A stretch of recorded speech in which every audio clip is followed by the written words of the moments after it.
Halito greetings, one and all. Um, Broadcasting today. This is like very, what do you call it? Spontaneous recording.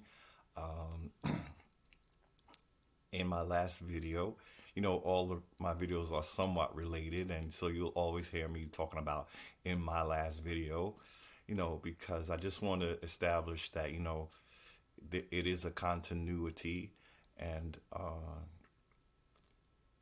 just trying to relate to topics that I brought up previously.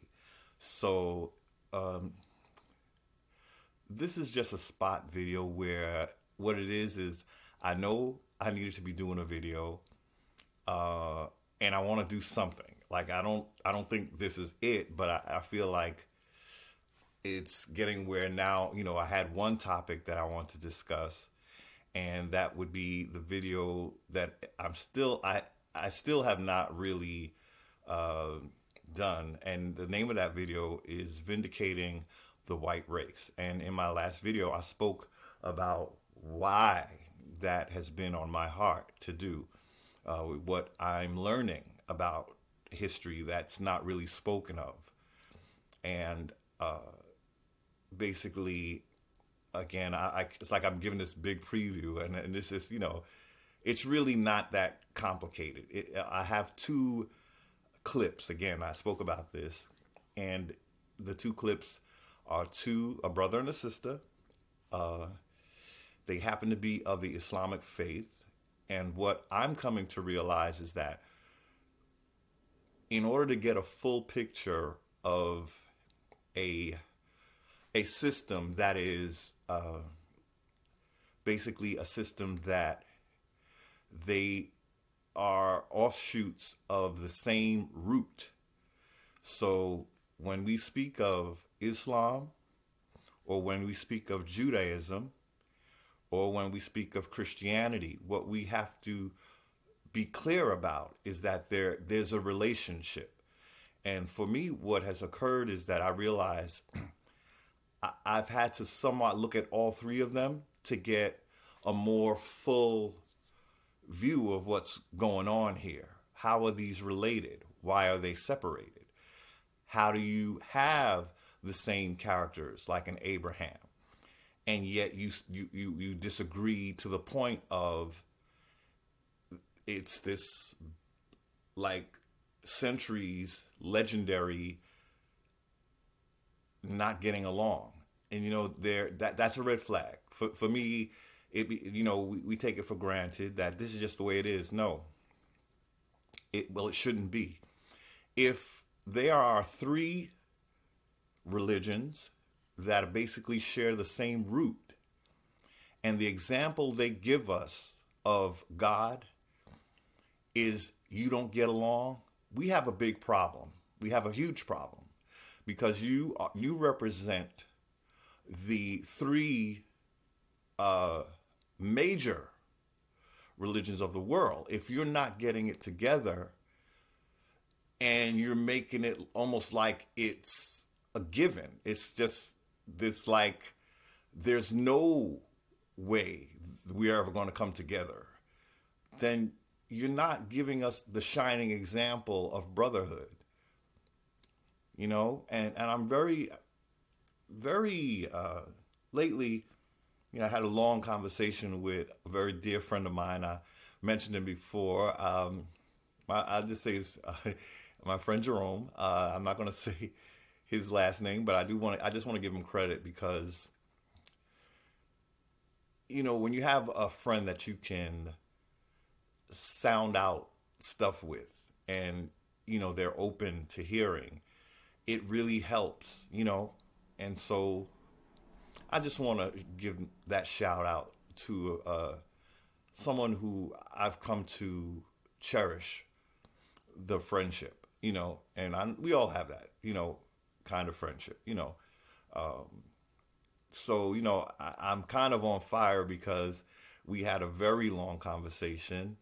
Um, Unfortunately, my friend, he basically broke his ankle, so he's been going through it, and we tend to talk spiritually, so, he's just telling me about how it is to be in a basically not a helpless place, but a place where you just have to sit with yourself and heal, and what the lessons of that, so it's just like it's a blessing to be able to have someone that you can, relate these things to. And what it is, when we talk, things come up that I thought, oh, I need to put that in my video. So that's why I'm here tonight. We had a very long conversation till the power of my phone ran out. So, but it was just wonderful, wonderful. We don't share the same religious beliefs. He is more of a Christian, but he's the type of Christian that he is able to see the spirituality in others who are not necessarily Christian, like myself, and we kind of relate. It's just where someone who's able to hear and recognize. I mean, the world would be a better place if we had our differences didn't mean that we had to look at each other as, oh, you don't quite cut it with God, that kind of, it's very dangerous. I'm here tonight and I'm just moved. The conversation we had was deep, and it really made me say, I got to at least begin the conversation, even if this is not the video. I had the topic of the Caucasians and the vindicating the white race. That's the video that is forthcoming. But in my last video, I also spoke about if anyone saw my video, I was trying to get this book, America is the True Old World, Volume 2. I was desperately trying to get this book to open on Amazon. And for some reason, whereas before I could open it and get a preview, I was trying to show a preview of this book. Well, I did finally get it, the physical copy. So I'm just going to lightly touch on this. It's very important chunk of history. In this book, the author kind of does an overview of America being the actual old world, meaning that Egypt originated in the Americas. This was the book that started me to look. Well, I've been looking for a long time. Then this book showed up. But in this book, when I got it, I wasn't too impressed with his approach. He's like it's like he's giving you bullet points. He's not really going deep. He's just throwing it out at you. And he's not really going deep. Like I wanted. I like, show me, prove it to me. I've heard that Egypt is in the Americas, and my spirit, I've always been able to roll with Egypt. Even though I've become more connected to myself as an Indigenous American Aboriginal Indian, or autochthonous. I still haven't learned how to say that word. I'll link it in the description box. So even though I'm become aware of that, why people that look like you and I have such a hard time in the Americas. I know we've all asked that question. We've all asked it. And that was part of my conversation with my good friend tonight. He said that he even, that's how I know it's a question that's always in our, collectively, as a collective. It's like, what is it about us that we, like this unending, literally unending. And in our phone conversation, I'm going to put this book down for a minute. In our phone conversation, what came up was, okay, so the narrative we're given, we were those heathen in Africa that needed salvation. So we're brought here to America to be basic. That's what we're told. So we're brought to America And what the slave masters take, he's taken on the role that he's going to civilize these savages. Yet, his approach to civilizing us, from what we're told, is of the most brutal kind. So you're going to teach me civilization by whooping my natural black ass. In the case of 12 Years a Slave, a movie I regret seeing. But I'll put you this way. If you're going to come at me with something, I don't need to see I'm just at the point where, I'll put you this way, I've had enough of the slave movies. I really have. But one of the most gory examples of the treatment, particularly of Patsy, I swear, as I'm watching this movie, I don't know how they did it, but literally she's getting flogged. And I don't know if my imagination got hold of me, but I could swear I saw it look like what pieces of her flesh just falling off. And I realized, yes, I understand that, to a degree that, we need to know our, quote unquote, our history. To a point that makes sense. But then there's a part of this that's just over the top. My point is, you're teaching us heathen civilization by being as barbaric as you can possibly be. There's no dignity in getting your tail flogged because you, in the case of this movie, you took soap to wash. Let's use that as an example. So you're bringing Christianity to me, the heathen, and part of your teaching me how I need to be civilized is when I go in the case of Patsy, allegedly took a bar of soap because I want to wash my ass, and I get flogged as if I done killed your mama. This is the kind of thing that we just take for granted. We accept that is how God would treat us. Your ass, in the process of civilizing you, your ass now you want to wash your ass. That's a civil thing to do. You're not an animal. In the movie Pats, I don't know why this came up, but I'm going with it. Because it was one of the most brutal films I've seen. And it got gratuitous, and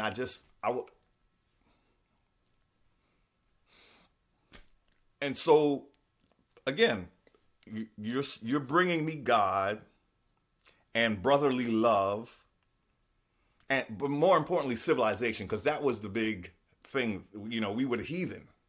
We didn't know God. We strayed. This is punishment.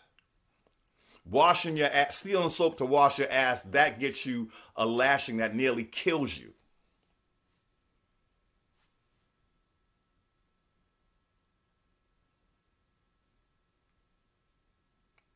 So, my friend Jerome and I,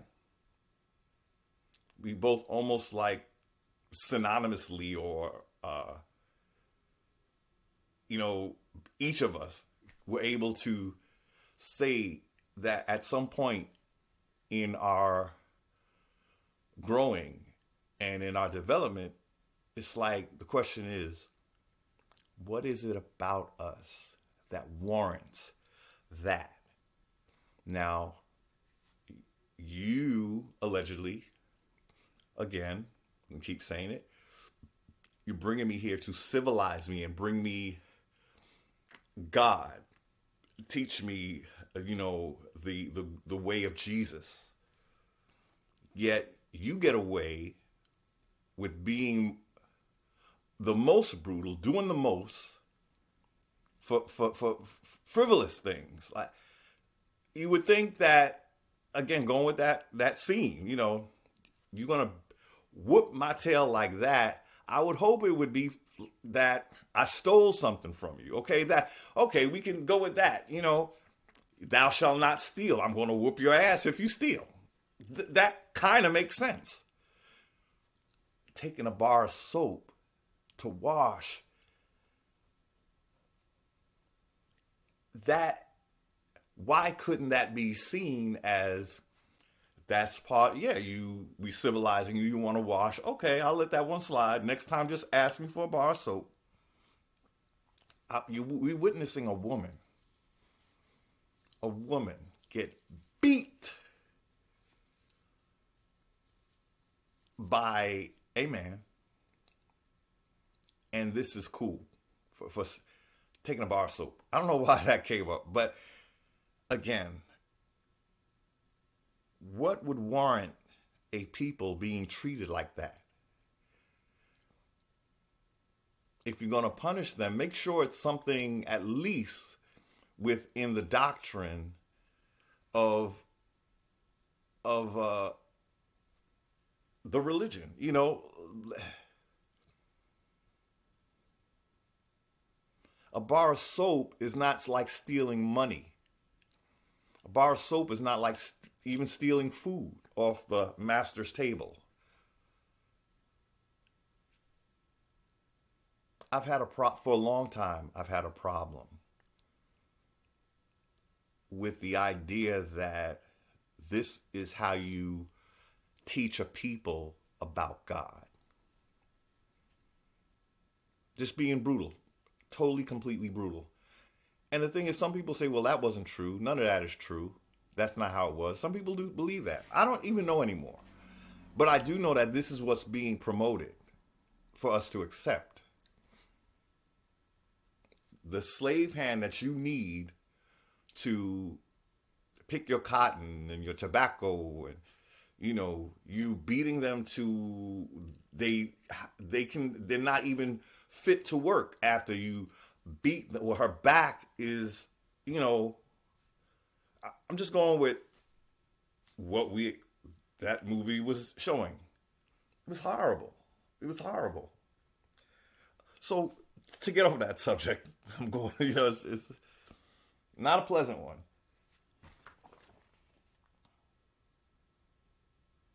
Could it be that this has something to do with your ill treatment, you and I, as quote unquote colored? Some of our indigenous brothers and sisters are coming to realize where they got the colored from is because we were known back before that time, before they started calling us colored, we were called copper colored because it was copper colored Indians that were all over America. When Columbus came here, he came to the Caribbean. Back then, but what they did was they dropped off the copper colored and made us colored. That was one of the first misnomers. But that one, I guess, in a way, it helps. That's one of the misnomers where you can, follow the breadcrumbs. From copper colored, who were the indigenous of America, we just they decided to take the copper off, make them colored. Why? Well, the whole idea is when you're taking over someone's country, if you can't beat them, then you have to give them a narrative where they have no reason to fight. If you constantly telling them they're from Africa, so in other words, you don't have any standing here in America. I brought you here to kick your natural ass. But you can't do anything to me because you're not even in your land of origin. But the truth is we were, and we are in our land of origin. So why did this book why did I need to look deeper? I've heard it. Again, I heard it said, but I wasn't seeing the evidence. And so tonight, if I can quickly do it, because this wasn't planned. This is kind of spontaneous, and so it's very early in the morning, and I got a few hours to sleep. But I was kind of on fire from this conversation I had with this good friend of mine, where I guess my goal tonight with him, what just sharing with him what I learned, because he had the question as well. What is it about us that this thing seems to be unending? And just to finish the thought, so we come here. One of the most brutal slaveries, we're told, and the movie makers love showing it as the most brutal. And I don't know why, because it just makes it more questionable. You know, if you're teaching spirituality, why are you so brutal for the most frivolous things? So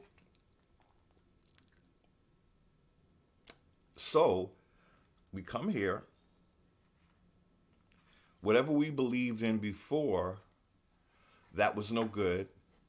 It's actually what caused you to be cursed, quote unquote cursed, and what caused you to be slave fodder to the Christian church.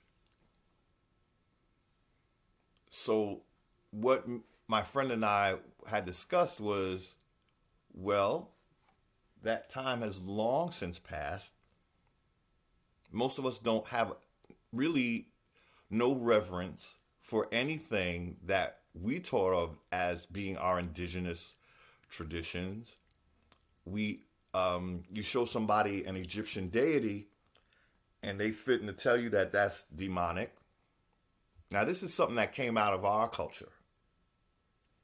How's it our culture? That's how. Egypt was here. It wasn't in Africa. But because they're trying to place us on Africa, the idea is tell them that their culture was in Africa. That's the narrative that we're given. You know, you're not from here. Take their greatest accomplishment, put it on Africa, and tell them they're from Africa. When all the evidence points to America being the old world. That's another thing. They call it the new world. Everything is the opposite of what they're telling us. That's what I'm learning. Just about everything. So it's a very simple strategy. Take them off their land and just, where do we want them to be? Let's choose Africa.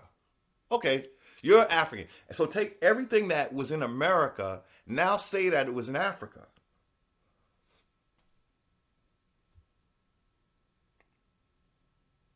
But yet and still, the treatment. So we come here, brought here as slaves, allegedly. It's not true. It's not true. We were here. But let's go with the narrative. We're getting the most, the lion's share of brutality. And then we finally conform.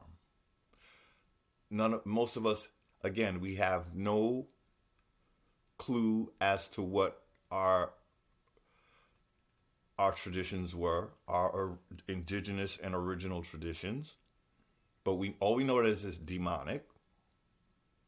So we conform. Most of us are Christians. It was beat into us, just like Patsy got her ass whooped. Christianity was beat into us. And I don't know if people even consider that anymore. You know, that's like, so what does that have to do? That has everything to do with mind control, brainwashing, everything. Duress, threat. If you don't conform to our religion, it's Patsy time. And we just ignore that don't make no never mind. That don't factor into this. But again, the point is, years pass, centuries pass. We are basically cut off from anything we knew. And what occurred to me, what I want to say about that, quickly, it occurred to me that it's one of the most undignified ways for a human to be treated, if you're going to come at me and everything that I've done has warranted your ill treatment, but yet you don't want me to know my history, there's something up with the coffee, something up with the Kool-Aid. What you want to do is let them be very clear on their history. You don't want to hide their history from them. You don't want to make it where there's this blackout period where the quote unquote slave is not allowed to know history, just the Bible. When someone does that, trust they're not trying to hide that you were a slave. If I was a slave, or if I was so wrong, you need to show me that and prove it. But we get the blackout treatment. We're just told we're from over there, Africa. Nothing, it doesn't even have to be specific, just Africa. Why doesn't it have to be specific? Because it's a lie. You can't get too specific with a lie, because then there's going to be a trail. If we're from Kenya, for instance, well, somebody needs to be able to go over there and look up those records. So we can't say they're from Kenya. We can't be just from Africa. We don't know who you are. We just grabbed you from any random. And usually if it was a case where, say now, let's, what do you call it? Suppose the Spanish were at some kind of war with the Africans, and it would be a specific country. So we're at war. I'm going to take people from that specific country that I'm at war with. It's not just going to be Africa, you see? But we're told it was just Africa. So you just go random. You didn't even, it had nothing to do with a war. Like a war, it would have to be a war situation that would warrant that, we conquered this specific people and we were at war with them for a specific reason. With us, it was somewhere in Africa. You weren't even mad. Who was the people that you were taking us from? Why aren't there any more details? Why are you not trying to have us know any specifics? Because it's a lie. That's why. None of it is true. None of it. In fact, we were taken over there from here. When Columbus came, he was carting our asses over there. That's what was happening. We were being taken over there. They weren't coming over here. It started with us going over there. I'm just going to have to link it. I'm going freestyle, but trust me. I've gotten very deep into this. Very, and basically the evidence is there. You could if you look in the writings of Columbus, one of the writings, he's saying he was going, this might be good for tonight, this will be good for this topic. He was going to recapture Jerusalem, is one, you'd have to look that up. But one of the narratives of him coming here was he was coming to recapture, allegedly, the Jerusalem. Now, here's what's happening. They're renaming our persons, places, and things, and giving it a narrative. Like, they're saying that we were Christians. They're saying that we were Hebrews. And now Islam, is in on it. Each one of them is trying to convince us that we were one of them. We were either Christian, Islamic, or Hebrew Israelite. So what they're doing, what I've peeped, is that the idea is tell them that they were the Jews, for instance, and that they were being oppressed. when the reality is we weren't being oppressed because we were Jews.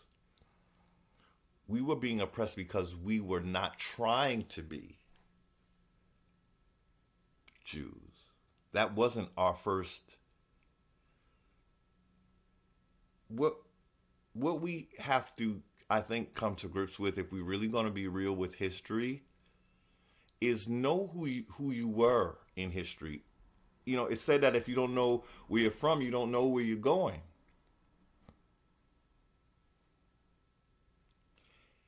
It was the church that was oppressing the ones who did not conform to the church's doctrine. That's what was going on in history. But the victor, they can name the characters to suit their narrative. So in other words, I'm the Catholic Church. I'm taking over. And I think I've explained that what we need to be clear on is that all Christian churches are Catholic. By way of, it's the Catholic Church that put the Bible together. So the mother church, if she puts out literature that her babies are feeding on, that's mama. And I don't think, it took me a while to get real with that, but I was taught that, and it was one of the biggest lessons I've ever had to learn. The Catholic Church is much older than, for instance, the Baptist Church or the Pentecostal. Those are offshoots of Catholicism. So there's a connection there, is what I'm trying to say. And the bottom line is, mother created the narrative that the babies are following. Yet the babies want to say, no, that's not my mother. I'm rebelling. It is your mother. Because the book you're using came from her. She was the one that put it together. She chose what books you will be studying. That's the shot caller. So when I'm saying I'm the Catholic Church, I'm going beyond the call of duty to whip everyone into Catholicism. The Catholic Church wasn't playing. She wasn't playing. So what I have to do is present it. I have to rewrite history and trust the Catholic Church is very implicated in we got it with, for instance, the whole idea of the earth. If the Catholic Church didn't like what you were saying about something, they called you a heretic, killed you. Poof. That's not, in other words, they were just gangster like that. That's what the Catholic Church was about. Okay? It's a history that you cannot erase. You can't be divorced from it. It's, again, brutal. Just like it was how they explained to us, for us being captives from Africa, and them showing us what they did to us. And we're supposed to think that that's right. We're supposed to think, yeah, well, okay, that's what you do to sinners, right? You treat them that they don't have no rights. They don't have no dignity. See, and that, again, that was what I realized. There's a dignity that's lost if you're not given the dignity of knowing your own history. Trust that whoever's doing that, they're not telling you the truth about anything. They're making sure that you're ignorant of who you are. So, but again, I'm the Catholic Church. I'm kicking ass, making sure that where I go, you better believe in Christianity, my version of Christianity, whatever. Again, she's still a mother. That's her book that she's pushing. The books that were chosen for the Bible, the Catholic Church chose those. The Catholic Church chose the Bible that all of us are reading. Again, that's HNIC. So what I'm saying is, the Catholic Church, they have to present the story as if we were persecuting the Jews. That fits their narrative. But we're not hearing from the people. That's your version of the story. But who are we really?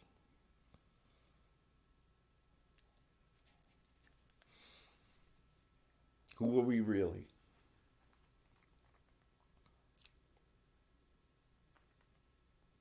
When I show you this, what I really am trying to show you,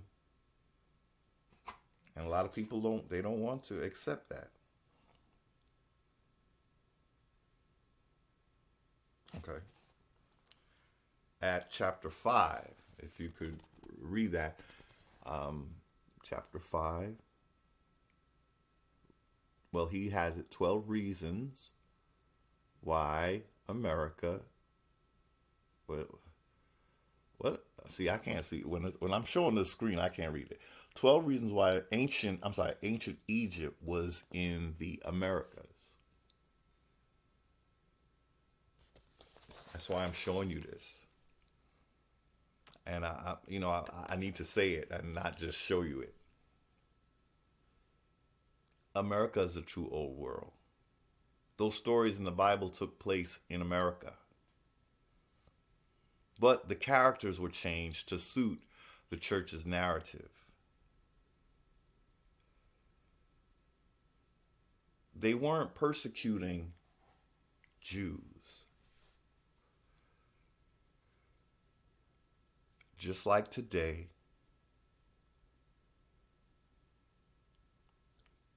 they were persecuting the indigenous Egyptians. They're telling the world that we were Jews or we were Christians.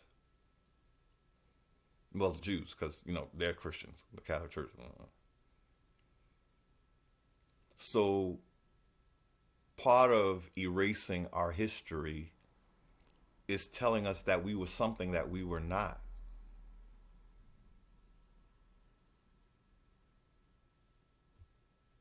And why would you persecute Jews when your traditions are coming out of their book? When you think about it, shouldn't you, like we do today, let them believe what they want to believe? The Jews, they choose not to believe. Ain't nobody beating them down now. But you see, how do I say this nicely? It was our ass that was getting beat, okay? And we still are. Okay, maybe it's not as graphic as it was with Patsy. But the point remains, who's still being marginalized? It never stopped. What I'm trying to say, it wasn't enough to get us to conform to Christianity. It will never be enough. Why won't it be enough? Because one day like today, we are going to wake up.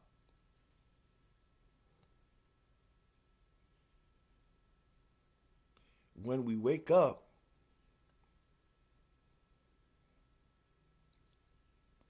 we're going to know our own history. We're going to sense the truth. It's in our bones. It's in our DNA.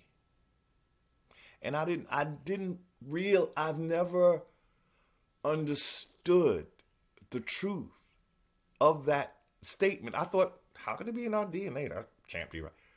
But I can honestly say that is what I'm experiencing today. I think a lot of us are. That's why you have so many of us now. The new thing, at one point we was Black Power, because we're searching and nothing is fitting. But in our searching, we're going to come across something that fits. And I found it. I found it. I'm not trying to say that I'm special, because I'm not the only one. I learned from the biggies in this game. And I do believe this is the final, like, in all the things that I've, looked at, and the religions that I've tried on, it still wasn't right. And I think the big clue to how we know it's not right is, again, after years of programming, being where we could not read anything but the Bible. That's programming.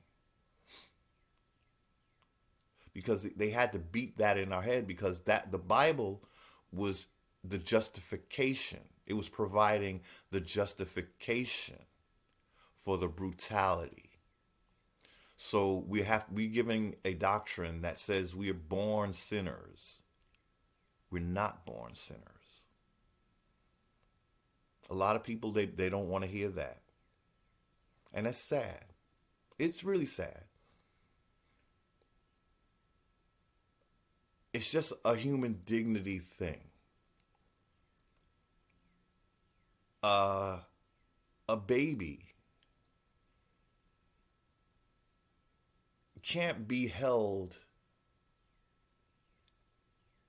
as guilty for what their forefathers did. Again, if you're going to do that, and if that's feasible, if that's the way it works, well, you would have to really be clear on what, first of all, the child would have to grow up, and he would have to have the dignity of learning his true history. If it is a must that child must bear the retribution for what his forefathers did, then tell him the truth. But what you will find is that we've been lied to. First of all, being from Africa, when no one in your family has ever told you anything about you being African, that's one of the basics. You don't have any family that you know of that's in Africa. Whereas, for instance, like today, I could say that what I know of my family and where we're from, them people are still there in the West Indies. I've been to my grandmother's birthland, Barbados. We had family there. They were not African.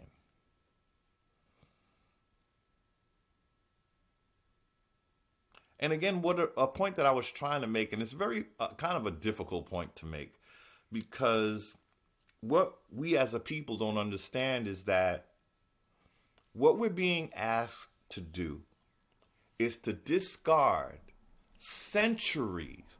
In other words, even if we were somehow originated in Africa, a lot of our people point out that the out of Africa thing, it's a theory. It's not, in other words, someone has done their homework postulating how it would be if, how, it's an if, it's a theory. It's an out of Africa theory. But it's just that someone has taken that theory and gone all the way with it and did all the suppositions and all the speculations. And then boom, this is my theory. But if this is the old world, and we're an old people, what if that's all a lie? If ancient Egypt is in the Americas, what we have to do, the transfer that we have to do is a great one. Because we're told that Egypt is over 3,000 years old. well over 3,000. It's the oldest unbroken civilization in the history of all civilizations. And now we're learning that it was in America. So what does that mean? That means that just what it says. America is the true old world. So again, okay, just to finish that thought, I'm the Catholic Church. I'm beating you down in the Crusades, where they was torturing people into being Christian. I don't know if anyone ever saw the movie, what's his name? Oh God, the comedian. He got a big nose, and he did movies like High Anxiety. That was one of Mel. Ooh, what's his name? I forgot his last name, but it's he did a movie where he made it was like he made fun of the Inquisition because they were torturing people into becoming Christians. This is what the Catholic Church was doing. And it's just that he's making fun of it, but you're looking at that, and the fact is, this is the reality. People were tortured if they didn't accept the new religion. It was new. When you're 3,000 years, when you have over 3,000 years of history, unbroken history, and suddenly that becomes cursed. Suddenly, just none of that mattered. In other words, God sat there and allowed you to be heathen for over 3,000 years and did nothing. On top of that, you're accredited with being masters of science, astronomy, astrology, the even genetics, biology, everything. They trace it back to Egypt, and America is the true old world. So what this book is saying is Egypt was in the Americas. What that's saying is that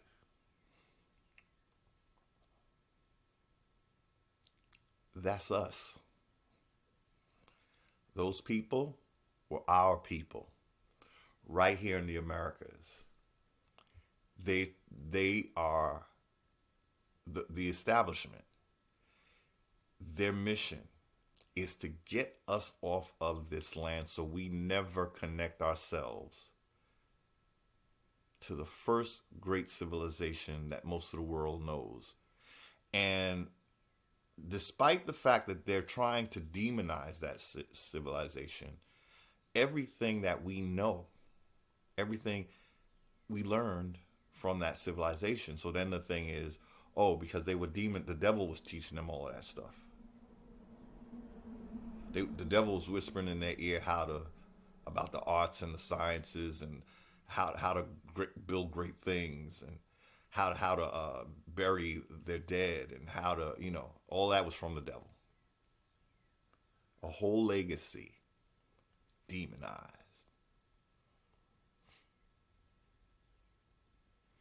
Part of my friend and I, part of our conversation, and he allows me to have my say, but what I was speaking with him about tonight was just an overview of how Egypt became demonized and how we are demonized as well.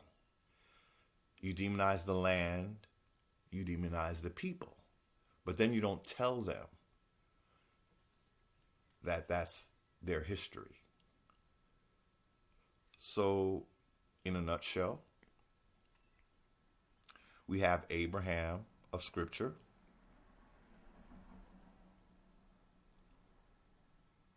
Abraham is escaping.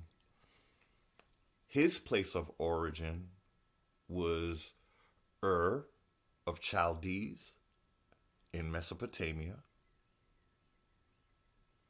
Abraham we are told, was ushered by God himself to get up out of that heathen land. I'm going to take you away from all that heathenism. But where does God tell him to go? My word, he tells him to go to another pagan heathen land called Egypt.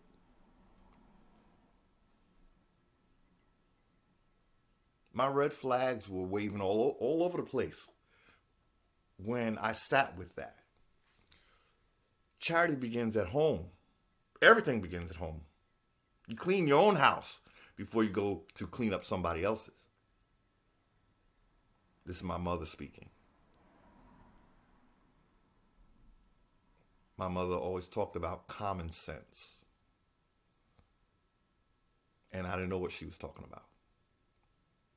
Come to find out, that's what she put up all in here. Common sense. Common sense. My common sense told me, why would God have Abraham get up and get out of a pagan society just to find himself in another pagan society? Egypt, they're saying, was pagan. Them demons over there. What sense does that make? Why would not God, let's go with it. Let's go there. Why would God have you leave your countrymen, a place you know? Why would he not want you to clean that up over there where your family is? You're going to leave your place of origin because it's too demonic, but you're going to go to a strange people you don't know, and you're going to reform them. So God don't care about your people. He care all about you, but he fuck your people.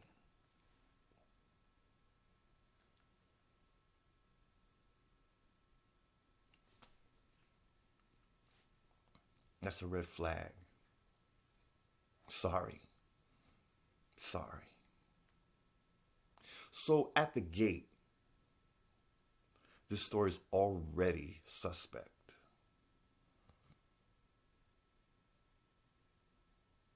We don't know much about where Abraham came from. Not that. But we know a lot about Egypt. Some people say,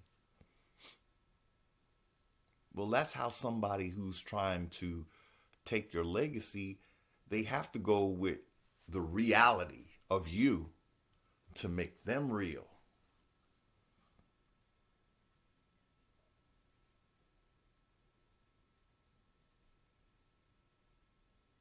They have to put themselves in real history at the cost of you.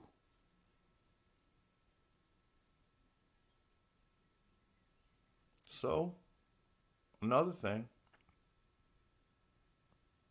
how do I say this? How we the Egyptians, again, America's the old world and Egypt is America. That's 3,000 years we got to add to America's history of what we already know about her. So if Egypt is not in Africa, and this book begins to tell us that, and if Egypt is in South America, why is Egypt in South America? Is because Egypt is so old that when Egypt was here where it began, most of America was covered with a sheet of ice that was at least a mile high or something in that area. That's how old our legacy goes back on this land. We're not from Africa.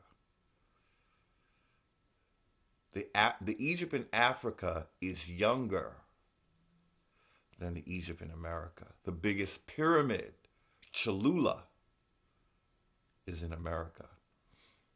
And as far as pyramids go, the oldest pyramids you will find, if they're not mounds, which is basically like a hill, which is all over America. We were mound builders. That was part of our spirituality. We were mound builders. But then the mounds morphed into what they call stepped pyramids. Literally look like steps. Not like the pyramids in the Great Pyramid in Egypt. How we know that our pyramid is older than that pyramid is because it is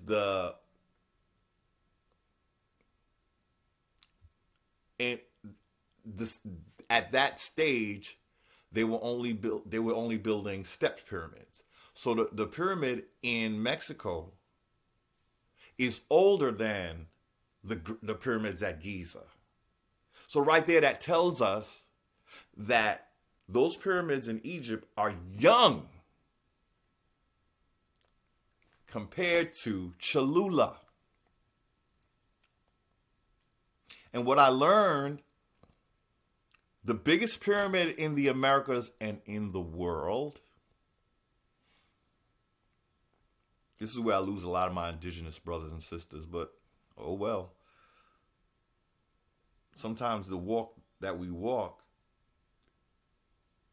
it takes us where it takes us, and you know, a lot of people will not agree, but that's becoming the norm for me as I grow and as I mature, get a little older. I'm realizing that, you know, that's the design. You have to be your own leader. You have to at some point be able to follow your heart. And it has to be it has to be your heart. You can't follow someone else's, you know. But at the same time, there may be people that could learn from what you have to say, and they will hear you. Like my friend Jerome. He's able to hear me. He doesn't fully agree. And, you know, the reason why I even talk to him, it is because our connection. And it is because that, you know, when you feel you have something that might help, you know, it's just natural, you know. So a lot of our Christians, you know, that's what they're trying to do basically. But I began to really need to investigate more than what I saw my Christian counterparts were doing. I had to look deeper. And I won't get into it too deeply, but the reason why I had to look deeper is because within the tenets of Christianity, there's sort of a hierarchy of sin. So, in other words, if your sin is worse than every sin in the book, you gotta look at that. And so that was part of it for me. That was part of it. I realized in the grand scheme of things, Christianity was telling me in so many unspoken words that your sin or your sins or whatever are of a degree that it's like you're a class A felon. You know, you that's real serious, like sin, you know. Whereas tonight, my friend Jerome, we were able to break down that in the chapter that lists all the sins and abominations, eating shrimp is an abomination. So then you start to realize somebody is, and it's not necessarily God, it's not God, but someone has made a hierarchy and they're not even going by scripture. Because if they followed what the scripture was saying, there's a few abominations, but somewhere someone has decided that some abominations are just worse than others. But that's a choice that I guess if you're gonna follow that, you're just gonna go with what they're telling you. That was one of the reasons that I had to look deeper, because I was seeing things that just didn't look right. I thought I just had to look deeper. And the other thing that made me look deeper was that at some point I asked myself, the way religion is being taught, Christianity is coming out of a Jewish tradition. And at the time, all I knew about Judaism is that they didn't look like me. So another point that where I had to go deeper was the realization that again, there's something about human dignity. And I realized a lot of my moves were based on how was my dignity being looked at as a human being. And this was more of a spiritual conversation I was having with myself. In terms where if I could say how it occurred to me, my conversation with God was, why am I expected to follow another culture's religion that clearly they're not my culture? As far as we know of Jews, that's, they're not what we're taught is that they're not people of color. So my question was, why am I expected to follow a whole other culture's traditions when I know for a fact that those are not my people's traditions from what I knew at that point? And basically, if it was a conversation with God, which at that time it was, and I still believe it was, but I said, if I'm supposed to do this for the sake of my dignity as a person of color, I'm going to have to know what my people believed. It was just that simple for me. Like, if there's something that we were doing wrong, I need to know exactly what it was. And I'm just letting you in on a very personal, that's how my mind worked. You see, my mother, again, she talked about common sense. I didn't realize how much of it she instilled in me. But my common sense, that's where it led to me. And trust me, when I say, looking back, my experience of that is, I feel like God, the spirit, whatever we want to call it, was just waiting for me to have that kind of logic. Because after that, I began to learn, my mind was so, it's like a floodgate open. Of course you're entitled to know your history. Of course you are. I was just waiting for you to understand. That's how it occurred to me. Everybody has a spiritual story. That is mine. So sometimes when I do these videos, I realize that maybe if someone is watching, one of the questions is, what makes you so the voice that needs to be heard? Like, why are you here? Because it became personal for me. It became very personal. And I feel like I know that there's people that are just like me, not special. They just need to know that they're going in the right direction. Now, I understand that there's some people that they just tune it all out. And that's fine. I'm not here for you. But there will be those who are right where I was.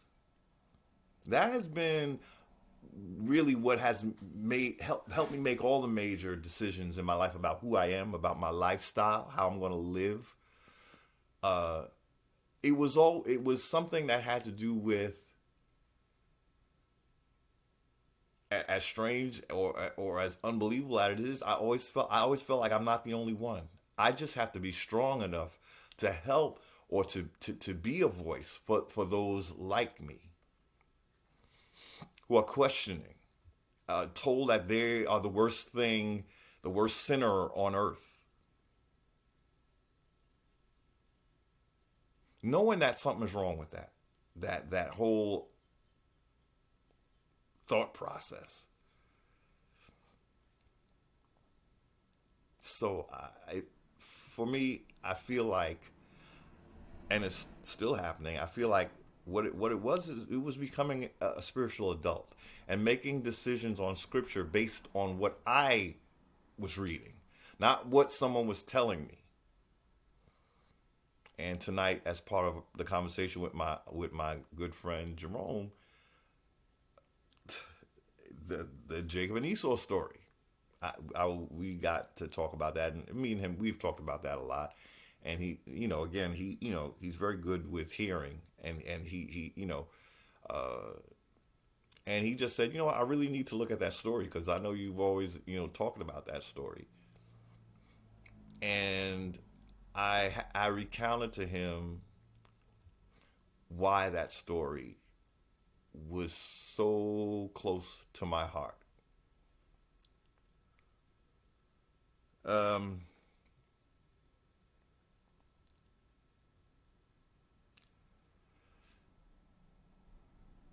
I said it in a previous video. I don't know what I was going through that day when something made me read the story of Jacob and Esau. Maybe I might have heard a sermon on it, and I just want to, revisit it. I don't know, but all I know was that I picked up the book. I found Genesis chapter 27, and I read it from beginning to end. And it was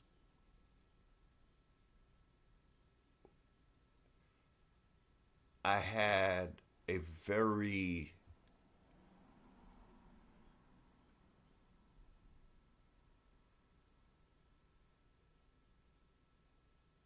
strong emotional reaction to that story. Indeed, most of my videos are based on Jacob and Esau. At the time, I didn't know why that story hit me so hard. But at the time, I was a Christian, or, more Christian than I ever was. And it broke my heart, that story. It broke my heart because, and I cried.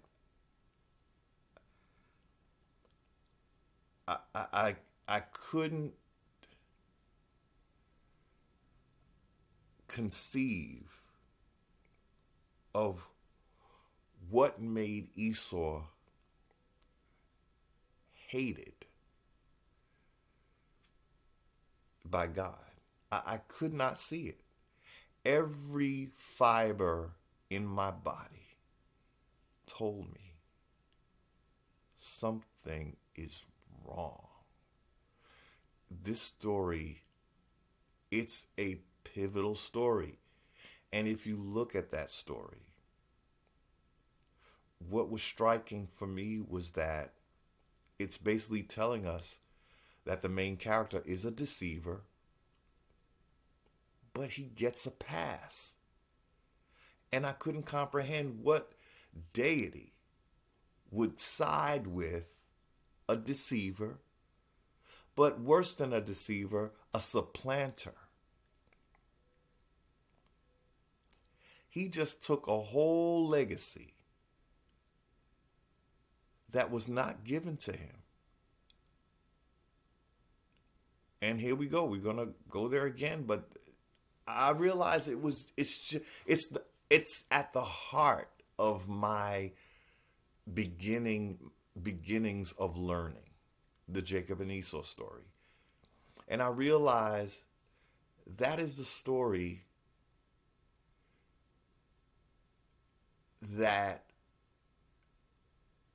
people of color will always need to really read between the lines of that story and see where you fall. Because, so help me, if you look at it with true discernment, you'll realize Jacob has nothing to do with us. The story's telling us, and I say it all the time, he's living the high life. All his brethren are serving him. A lot. See, the Hebrew, again, I'm just going to always say it because it helps me. It's like my North Star. It helps me to, it's the foundation. So we're being told that we're of Jacob. You know, he's the blessed one. He can do no wrong, you know, because God got his back. Yet, we'll look at, and the blessing he got. Esau is abundantly wealthy. He's royalty. If you really look at what it's saying, Genesis chapter 27, nations are bowing down to him. And I ask myself, why, as people of color, have we ever felt that any nation was bowing, let alone the one we live in? What nation is bowing down to us?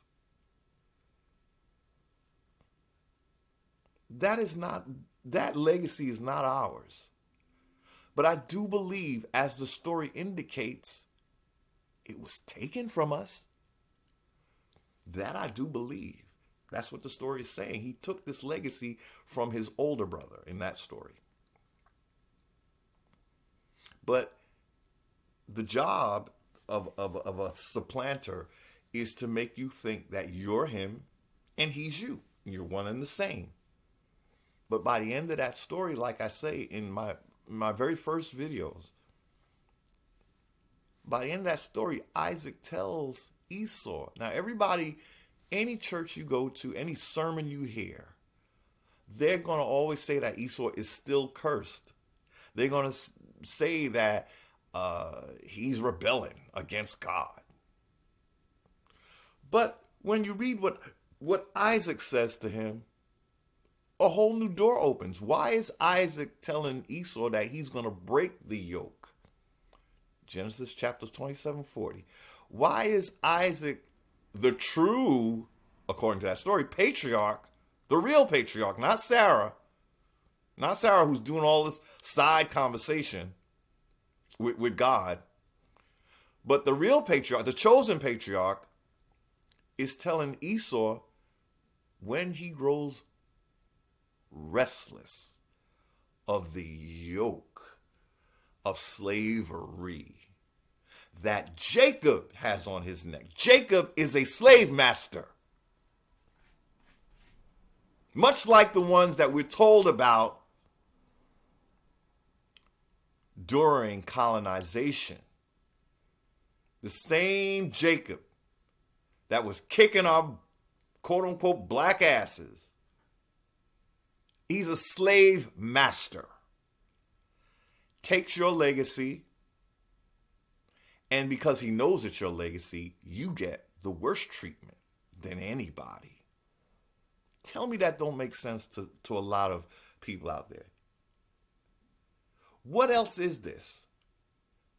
My friend Jerome and I, like the conversation was, why are we treated? It's legendary and it's unending. I don't know if I said it when I should have said it back then when we were talking about Christianity. And so we conform now. You beat us into Christianity. Most of us are Christians. Nobody's in the Christian church like people of color. But we still don't cut it. We've embraced the religion that you forced on us. but we still don't rate. We're never going to rate. We will jump hoops for slave master, be everything he tells us we need to be. And we're still not good enough. Tell me that's not our experience. Tell me that I sit here before you and nothing I'm saying is ringing true. I'm not trying to be right, but I sure ain't trying to be wrong. Is there anything that the man of color, particularly, it's all of us, but particularly the brothers, my indigenous brothers, what can we do to be part of the party? There's nothing we can do. We've had a quote-unquote black president. We've had several celebrities, sports figures,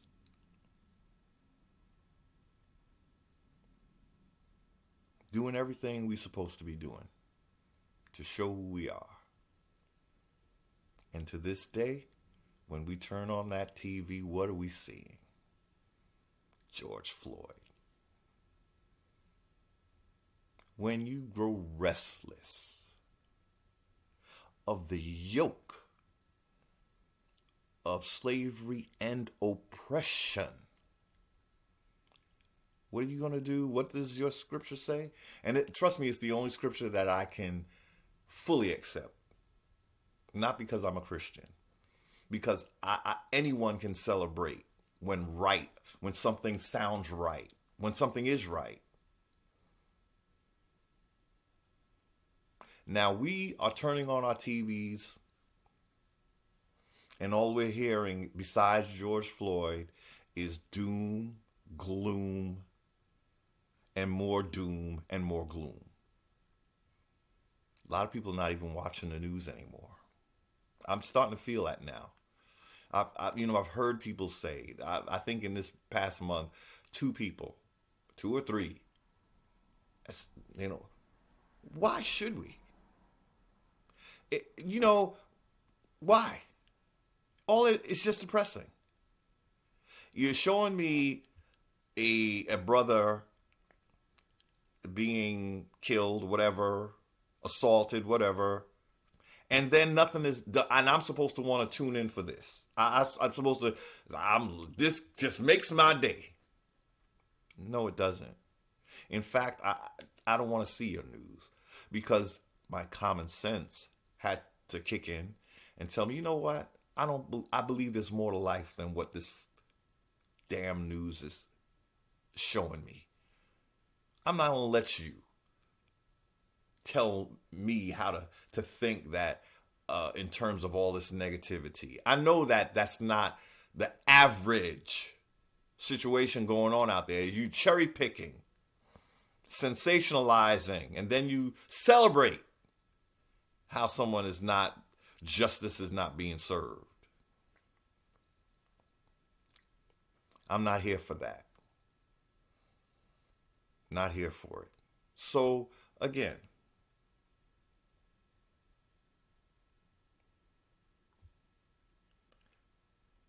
the final analysis is you can have your president, your man of color. You can have your sports figures that are worshipped and your entertainers that are worshipped. But there's something in America that will you're just not good enough. You don't cut it. We don't care that you've assimilated. You don't care that you have your own sitcoms and your commercials. Something is going to always be pushing you is that Negro over there that got stomped out. Ain't nobody gonna pay for that life. Why? Why? This is why. Not because you don't beat a dead horse. Part of our conversation tonight was, if I'm only a slave and that's all I was, then why is my history got to be such a lie? Why are you putting me on Africa when this is the old world? We're the oldest people. Egypt was in the Americas. What are you hiding from us and the world? Okay, so let's look at this. I want to show you this map because the maps that we see now are not the maps that were. Now, if you can see, like I was saying that America originated in the South.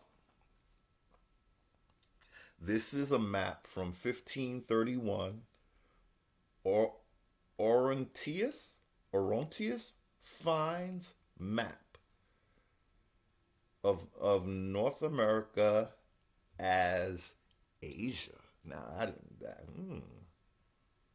Interesting. But I want to show you where America originated. If you can see that. Where what we would think of as, I think that's Brazil. I believe that's Brazil. And as you can see, in a 1500s map, this is what the deal was.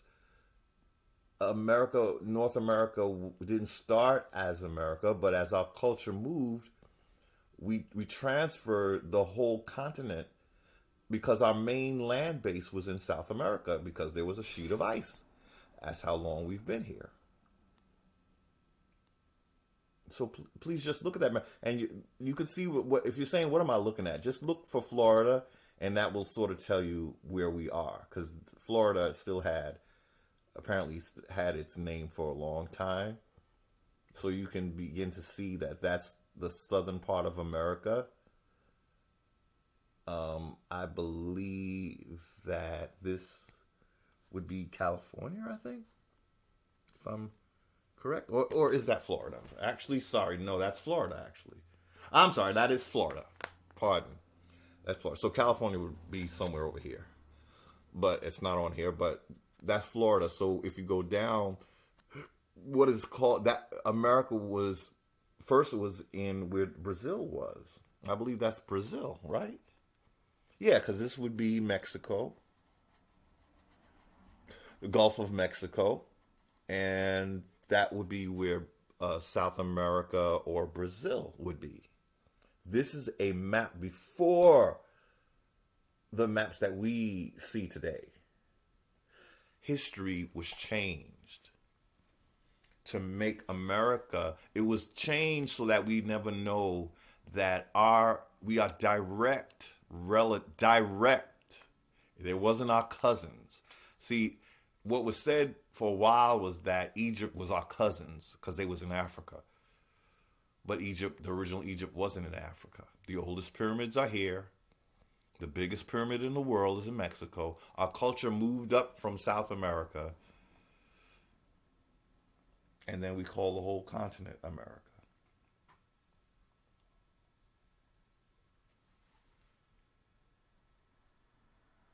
It's interesting because I just noticed that Hispania is over here. I don't know exactly what that would be today. It might be Haiti. Hispaniola. I think it might be Haiti. No, because Haiti would be here. Nope, not scratch that. There's something over here that has changed. If that's Africa, man, that says it all. If that is Africa, oh, wait a minute. I'm trying to figure out what this is. because that would be a key to tell us what land this is today. And trust me, if Hispaniola was actually Africa, that would really make the story of the Moors, very much more. Well, actually, the Moors did start off in Morocco, so it still would, it's still Africa. What I'm trying to say is, it seems like our enemies are originating in Africa. So the Moors first started in Africa, and then they go up to Spain, where they lighten up. Now they're either they it's a fantastic story, but they lightened up somehow, and then they are now ruling the lighter people that are under them, and but those people then come over here. Now it started out from Morocco, right? Morocco is in Africa. Those are brothers. They go up and join forces, whether they created those lighter races. There's evidence that they were created. I know it sounds fantastic, but that's the Yaqub story, told in allegory about a brother who decided to create a Caucasian race. That's why our video was called The Vindication of the White Race. I didn't do the video yet, but it is the next one. Yeah, I thought it would be this one, but I just wanted to, this came into my lap, and I want to talk about this a little bit. So that's a map showing where America first, it was actually, Brazil was known as America. According to, and you can look it up, our Orontius, and his last name is Fines. So it's Orontius Fines map of North America as Asia. And then America is actually in Brazil, as we just saw. I won't hold it up again. You could just rewind. It changes again. And then, so that's 1531. Then by 1548, the Spanish come along and they start playing the name game. Florida still is Florida, but it looks like it's a bigger part than what it is now. Then we learn that, look what America is called by 1548. If I can hold that too, if you can see. Oh. What the hell is that? Sorry. I just cut myself off the video. And I guess you heard that I actually started playing a YouTube video. But if you can see that, I actually have this on my Facebook page. But that map where America is now India, superior. Now, this is before the India in India. So, I don't know if you can see America's here where they're calling it India superior. That's why we will call Indians at some point, because, and the whole thing where they say Columbus was looking, for India, that could, well, he was pretty damn close now, wasn't he? If this is India, well, actually, Columbus came in 1492, and this map is from 1548. And,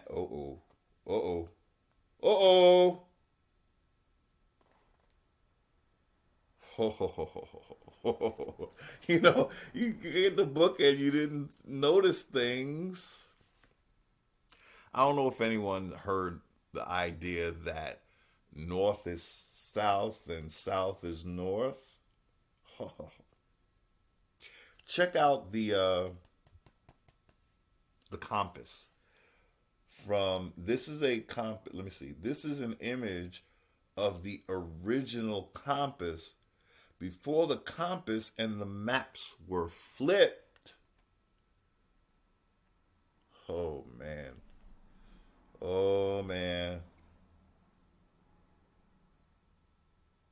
check out the compass. So north is really south. East is really west. That's an old compass, and you could read the bottom there. So all of this information is in this book where he's showing that America is the old world and we are actually in the East. Oh boy. If you go with the older information. So look where South is. Look where East is.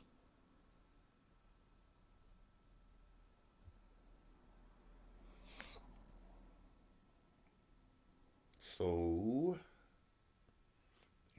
the compass was flipped. This is what was done. It wasn't done to throw Europeans off.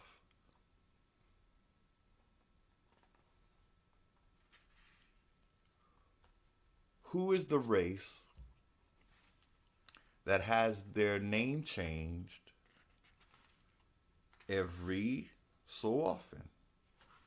Black, colored, Negro, African American.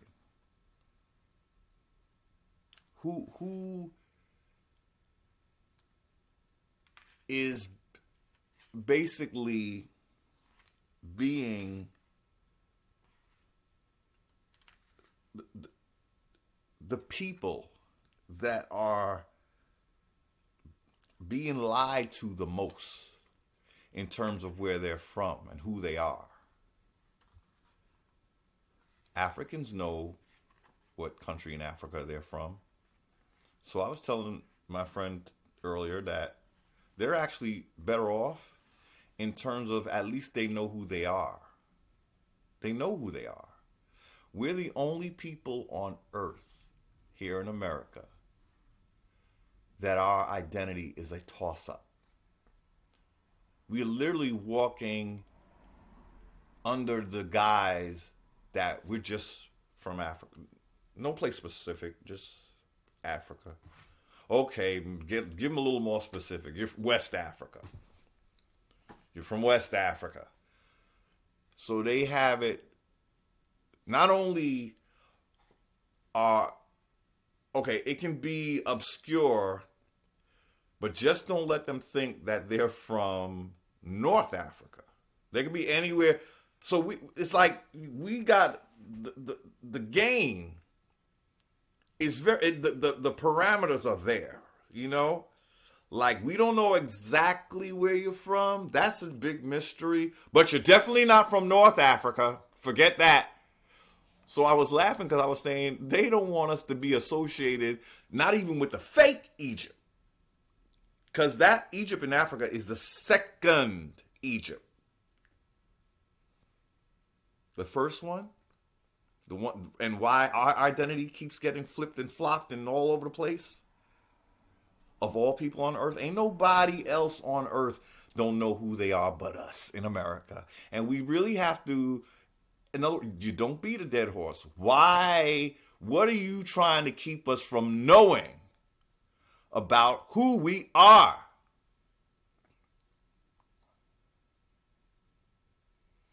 What I've learned, it's not just that we're American Indigenous Indians. Again, we're the descendants of one of the greatest peoples on earth, the Egyptians. And in my last video, if you saw that, toward the end, I was saying something about, I found it funny that the Egyptians look like our skin tone, the way they're portrayed. They're copper colored. They're copper colored. I realized that's because they were from here. They were from here. All those paintings we see originated here. We're being told that they came from Africa. Okay, so it's getting a little deeper, a little a little later, and I think I wanted to read. So I wanted to show you the two maps from here. With the brother is he's just sort of like giving us an overview. I didn't think he went very deep with it in this book, and I had wished he went a little deeper. But what he did do. Oh, I don't know if I should show you the cover. He's saying that the Grand Canyon is actually like the Valley of Kings, where a lot of the burials of the the kings of Egypt, the Egyptian. So Isis Temple, Chops Pyramid. I have to say that Grand Canyon is an interesting structure. A lot of theories about the Grand Canyon. Look, like it looks. Some people say it's like a mining site that you could tell that somebody was digging that up, looking for probably gold.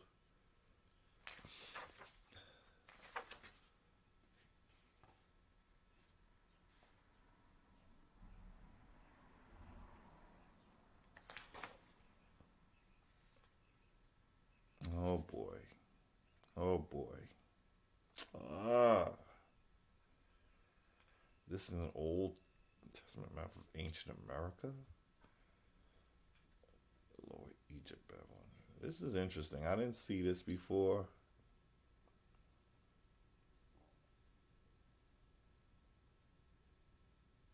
It's too small though. Just all these different versions of the map. I don't know. I've never seen that one before. But as you see, Egypt is in the lower Mexico area. Of course, they're pushing the Christian narrative. That's why I'm a little suspect of this. A little suspect. But it looks like the Caribbean was called the Egyptian Sea. Actually, I'm hard pressed because this map is kind of different from what I've seen, so I don't know about that one. And then the fact, trust me, when anything that's called Christian, it's suspect to me. It really is, and I just have to be real like that. Like I would trust those first two maps we saw more than I would trust that one because the Christian church was about doing away with a legacy. It was about doing away with our legacy, and replacing it with a Hebrew narrative. When the fact is, they were nothing but Egyptians. What I was going to say is when Abraham came to Egypt, it was just him and Sarah, according to the story. So when he leaves, if he has a whole crew, them is Egyptians. Because it was just him and his old wife. And they was both like, according to the story, very old. So they intermarried to the point where they were Egyptians. They were no longer whatever they were, or whatever. You know what I'm saying? So what I mean is, you got to put a little, inject yourself into another man's history, then rename him because you got a drop of your blood in there, and now you're going to call him Hebrew, and he ain't nothing but an Egyptian by blood. Abraham and Sarah, it was only two of them when they entered Egypt. And by the time of what they're calling the Exodus, how many of them were there? Those were Egyptians. They intermarried with the Egyptians, if we go by that narrative.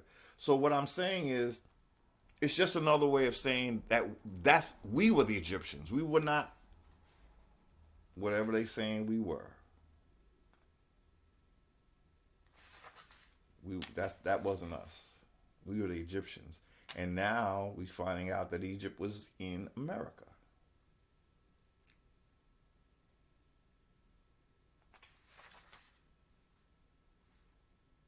Okay, so I think I showed you the maps I want to show you from this book.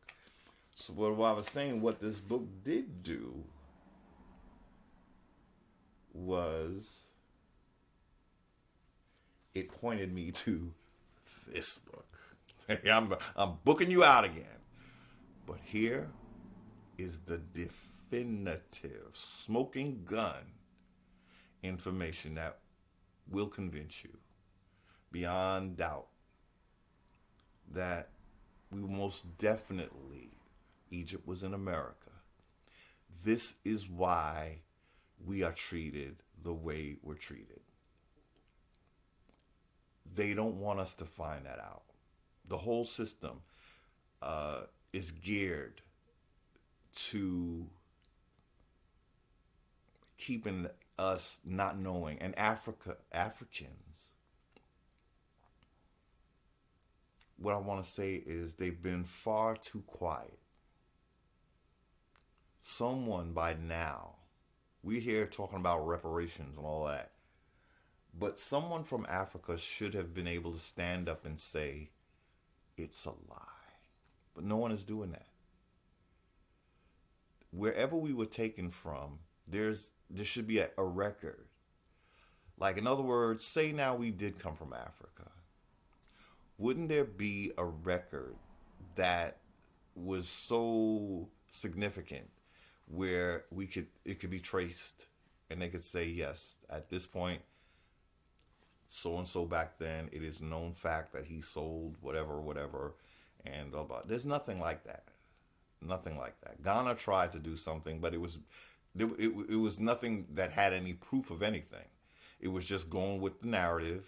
You're from Africa, so we're the one African country that's going to take you back. But there's no paperwork showing that, at such and such a time, this many of our people. So you're a country, and you don't take account for the people that were taken from you, so that maybe one day, it's just we've been treated like orphans for no reason at all.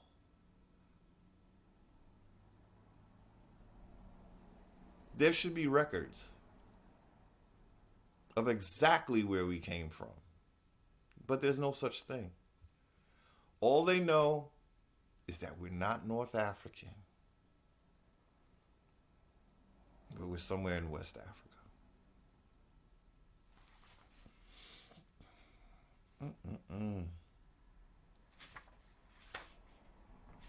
So this is chapter called 12 Reasons Why Ancient Egypt Was in the Americas. But here's one that this one, this book really didn't really do it for me in terms of him bringing the receipts. But some of it was kind of good.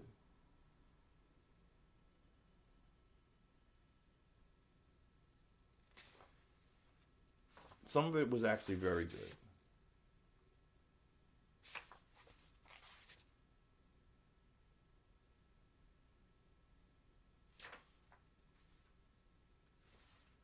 I don't know if I should read any of these because I just... Well, I like when he does the animals, because some of the Egyptian gods had specific animal like heads. Of course, we were told that it's demonic. But see, we must remember that when someone else comes to your land and they don't understand your traditions, it's very easy to call it demonic. But then when you're and you're looking to overtake that country, it will be in your best interest to demonize them, like we're demonized. This is just for people who know about Egypt a little bit. Like, I was very pleased with this one. I didn't like what he was bringing as receipts, but this one was good. The ancient Egyptian god Horus is from the Americas.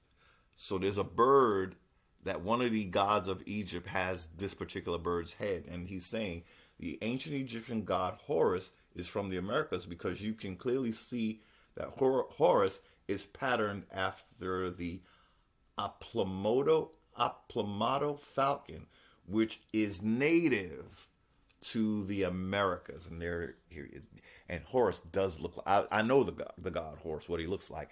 That is the face of Horus right there, Heru, Heru. So that's the kind of receipts I needed. Like, in other words, in Africa, they're not going to be having their deity with this particular bird if this bird doesn't live in Africa. You see? Now, I know a lot of people are not familiar with the our Egyptian deities. I'm familiar with Heru, and I know that that's what his face looks like. That eye, that's exactly what I've seen. I should pull it up. Should I pull it up? I'll link it. I'll link it. Like a link to it. Also, the Egyptian. He has the Egyptian god Thoth is from the Americas. Well, in other words, the animal that Thoth or Tahuti is associated is a bird that is native to the Americas. The ancient Egyptian god Thoth is from the Americas because you can clearly see that Thoth is patterned after the plumbios, these words, plumbios ibis, aka the blue ibis, which is native to South America. That's where Egypt started, in South America. So this blue ibis bird, which is native to South America. Additional evidence that Thoth, the Atlantean priest king, is from the Americas is the fact that the Americas is Atlantis. See, now see, I think I did say, I don't know, they get me a little bit with the Atlantis thing, because I just not sure about Atlantis. But I do like when they go, again, with the animals. The green ibis is found from Costa Rica south to northern Argentina and Paraguay. However, there have been sightings from as far north as Honduras. Fossil records show the species formerly occurred as far north as Kansas in the United States. It is found in a variety of forested wetland habitats, particularly swamps along the edges of rivers and lakes, at altitudes up to 500 meters or 1,600 feet. See that? Okay, here we Khnum. This is another Egyptian deity. The ancient Egyptian god Khnum is from the Americas. The ancient Egyptian god Khnum is from the Americas because you can clearly see that Khnum is patterned after the bighorn sheep, which is native to North America. Yeah, see. There's a deity. I'll link it. Khnum. That's one of his renditions. These are native to the Americas. The bighorn sheep is native to North America. So the deity is an American Egyptian deity.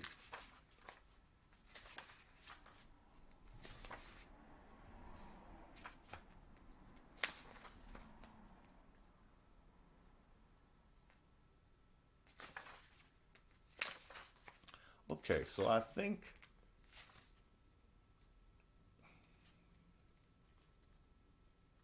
this is an aside, but this is California is named after her. She's an indigenous sister. I believe her name was Queen Khalifa. This is an image of the seal of the state of California, or we like to say California state because state of California is a federal thing. Anyway, that's a whole other story. But that's the seal. California is named after a sister named Califia. There she is. She's indigenous to America. So it's named after her. She didn't come from Africa and name America. I mean, you know.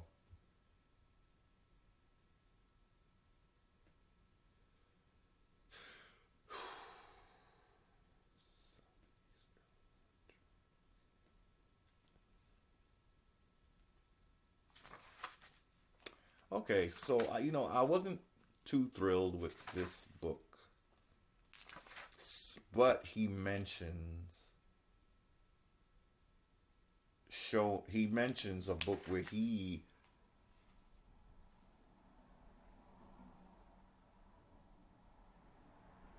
I'm sorry, I'm just skimming through the book. He mentions in his book, he mentions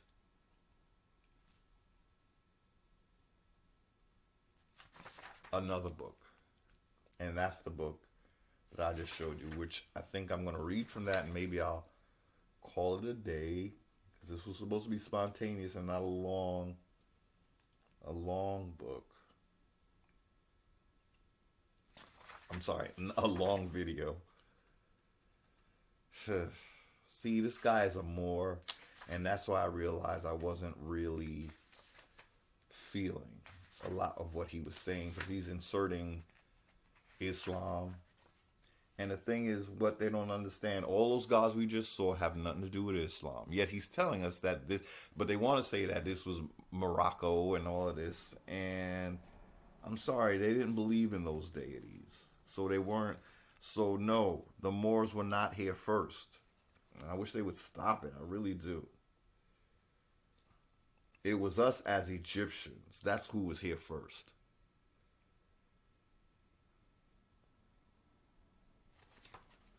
So this guy that wrote this book, he identifies as a Moor. And so I realized this is why this book wasn't really, he wasn't bringing the receipts like he should have, because he's biased. He's it's called being a spiritual adult for me, like to know your source. See his name? El Bay. So he's pushing Morocco, trying to tell the truth and tell a lie at the same time. I was not very impressed with that book.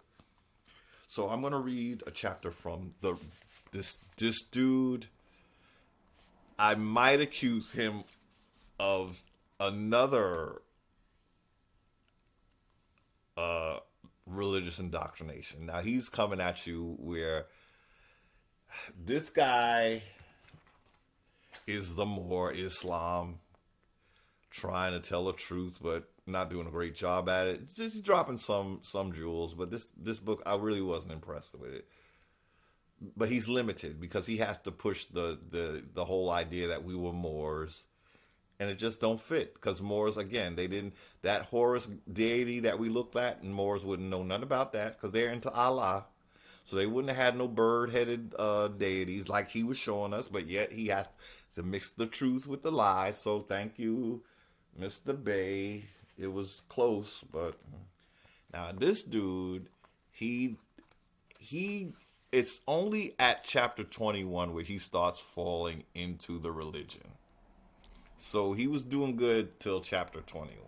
But we're gonna read, and I'm gonna try to do this as quickly as possible. It's not that big a chapter, but let me see. Maybe I'll have to go to. This chapter is called Jerusalem is Missing in the Middle East. There's no Jerusalem. So his studies, let's read it. This is called When Rocks Cry Out. So he's giving you some Bible.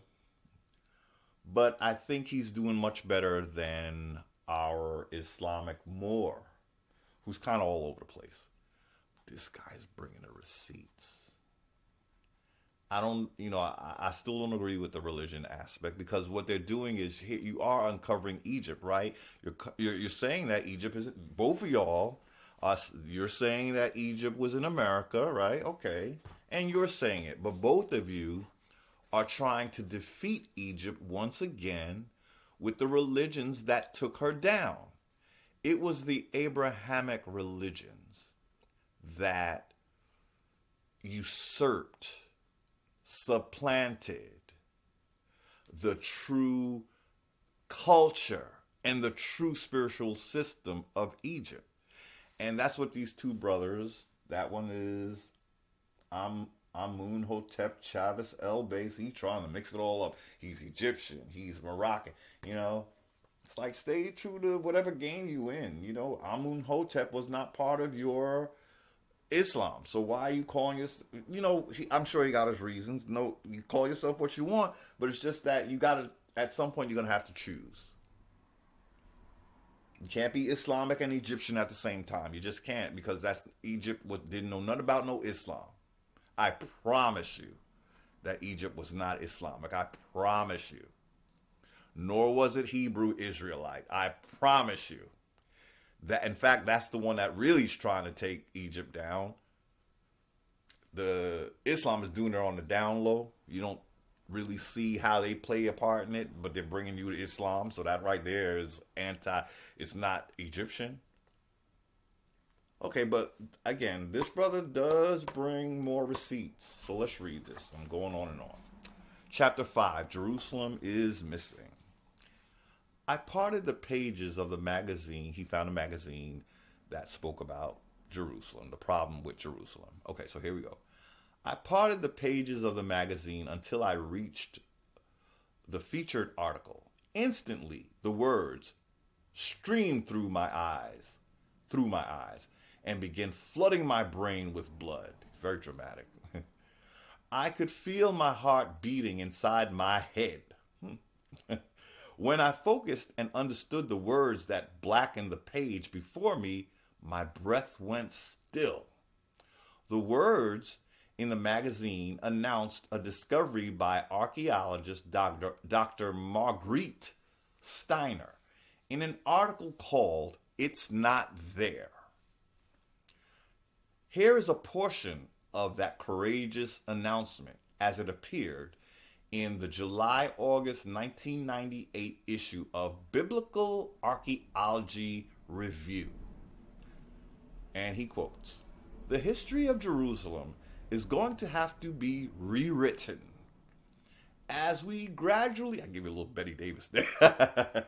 I don't know where that came from. Sorry, I guess I saw it with them. I don't know.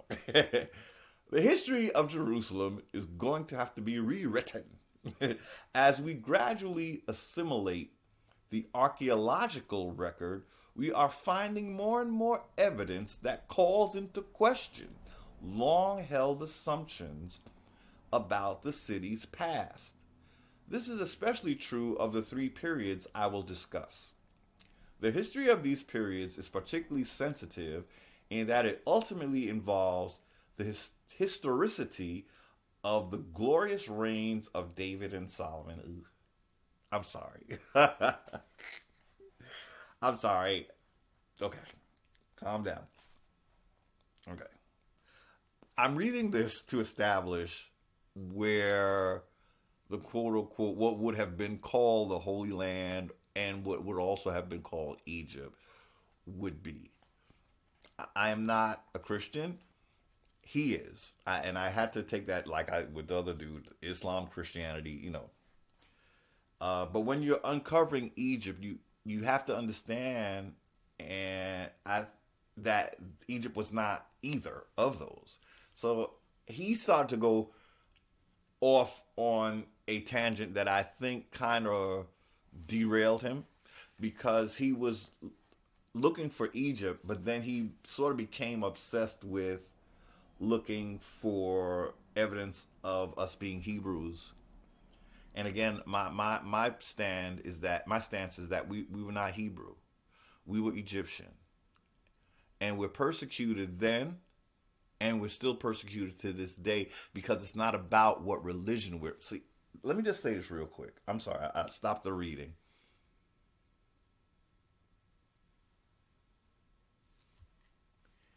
If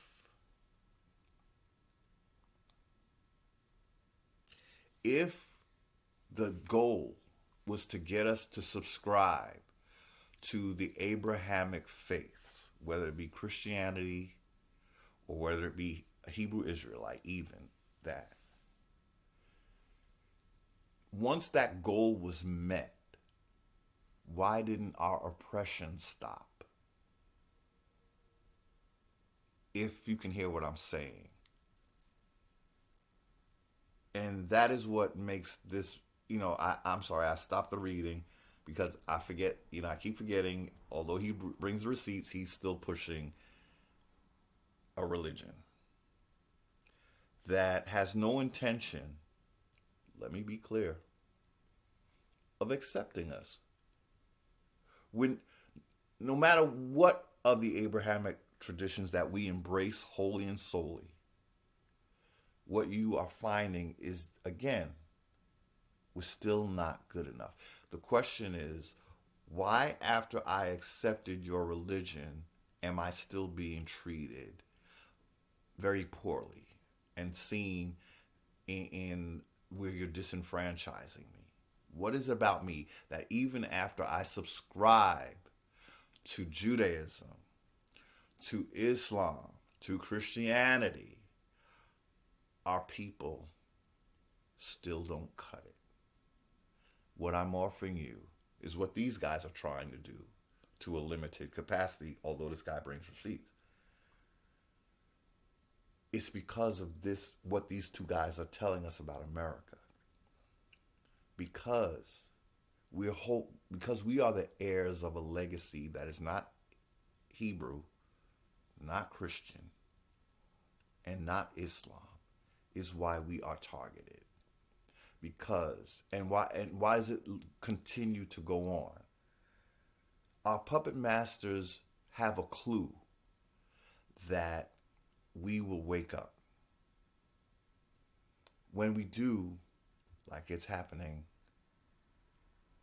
we will understand that none of those three religions have fully embraced us to any point where it makes a political difference as to how we're treated in America. In other words, Christianity has not done anything to persuade us that we are on equal footing with, say, quote unquote, a white person. Islam is actually still have us as a separate, the Nation of Islam, that's it's a race thing that they're pushing. They're separating us. We never can just be one with the nation that we are in. There's got to be separation. Jews, Hebrew Israelites, Nation of Islam, and Islam. Why can't we just be part of it without having the separation? Because they know who we are. They can't accept us because of our bloodline. A bloodline that they're trying to wipe out.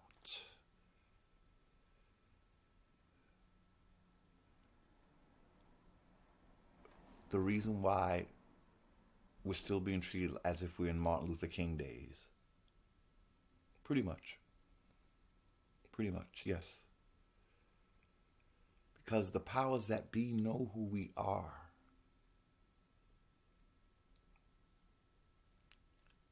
And they have it in for us. Why do they have it in for us? Because every time they see us, it reminds them that that's that legacy. There's still a threat that they might not, and they're not doing anything to help. Like, maybe if you did, just treat us right. Let us see some justice. Maybe we could buy into your game even more. But you're the one that's pushing us away. It's a systemic. They can't give it up. We can't be part of it. No matter how we try, no matter how much we pass their test and become what they want us to be, it's just not enough. This is why. Because they know who we are. Just seeing us upsets them because you're not supposed to be here. I'm trying to take your legacy, and your ass is still here. And every time I see you, I know that that's a threat to my taking your legacy. That's Jacob. The funny thing with the Jacob and Esau story, I know I'm going all over the place. Esau had been forgiven Jacob, but Jacob could not rest. When you do dirty,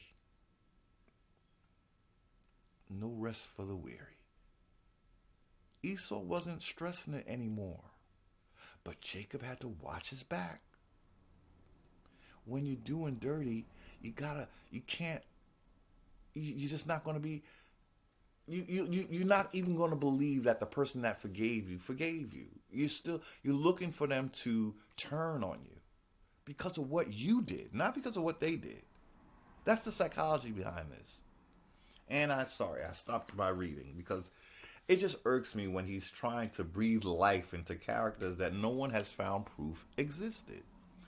But let me see if I can get past this. I'm sorry. My bias is showing, I admit it. But I hope you understand why these traditions, we're still not accepted. Like it was part of our buck breaking to become, like, in other words, America was not having us except as Christians, evidently. So what I'm saying is the system made sure that we were reared up to be Christians. And they beat it into us. And so after we become the Christians that you want us to be, because we couldn't read anything but the Bible, and you forced that on us. We couldn't, we had to be that. We become it. And the same system that said that was the requirement, they're still kicking my ass. What can I do to be accepted by you? Why can't you just accept me? Because you know who I am. Anyway, so it bothers me when the brother is trying to revere characters that were not part of this Egypt that he's uncovering.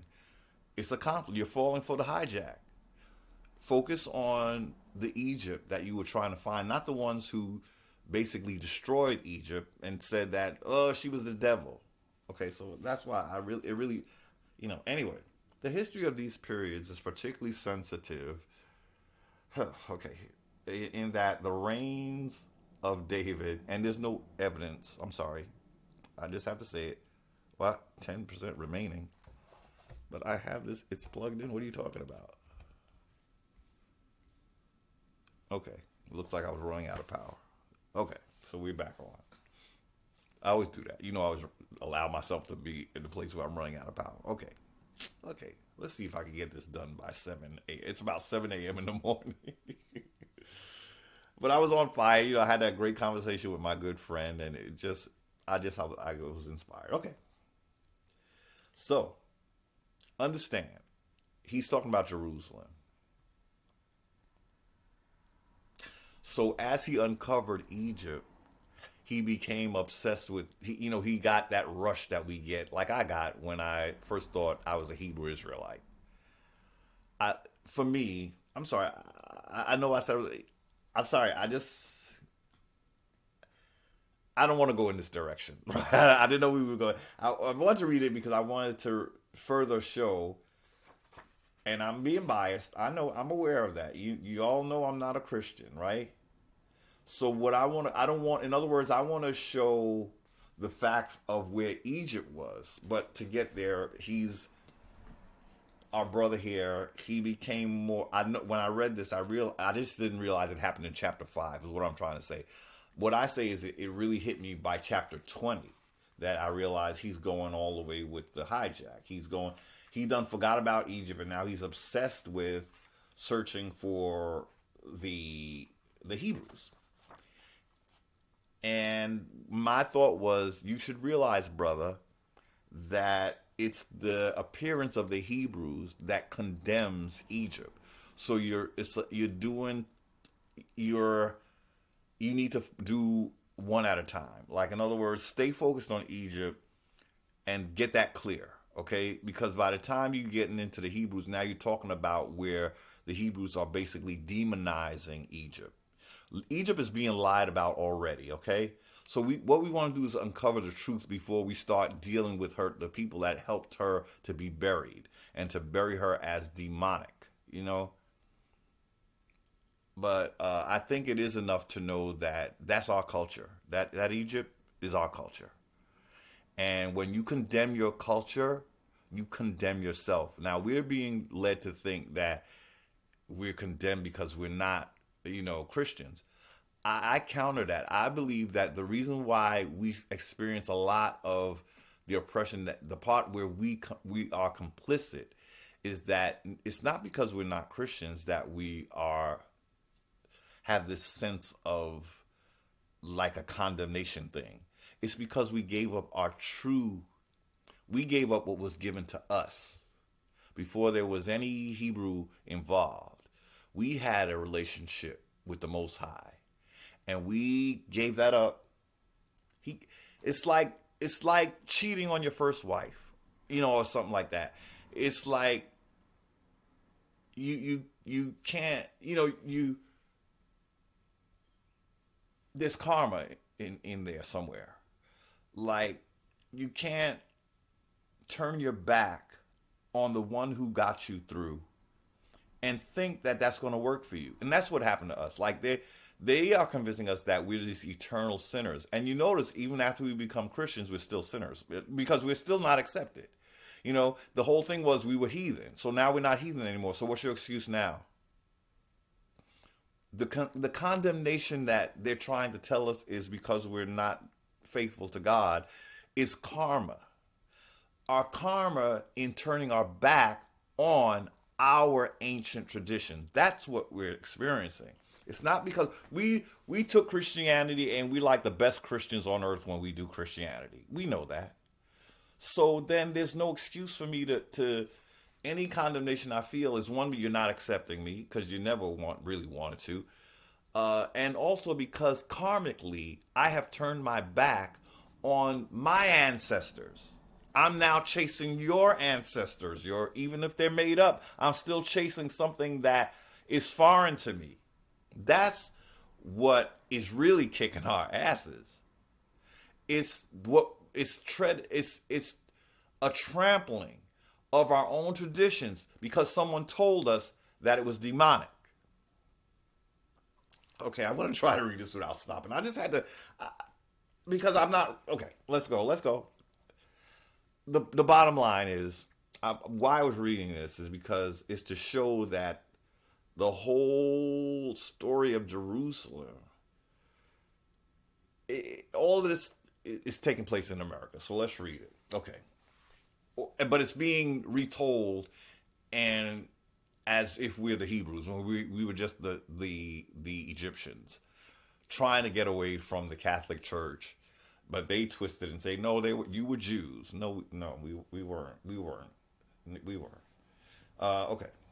The history of these periods is particularly sensitive in that it ultimately involves the historicity of the glorious reigns of David and Solomon, at least according to the Bible. Thank you. I should have read that to that part. He said their names and I just lost it. But he said, at least according to the Bible. And the existence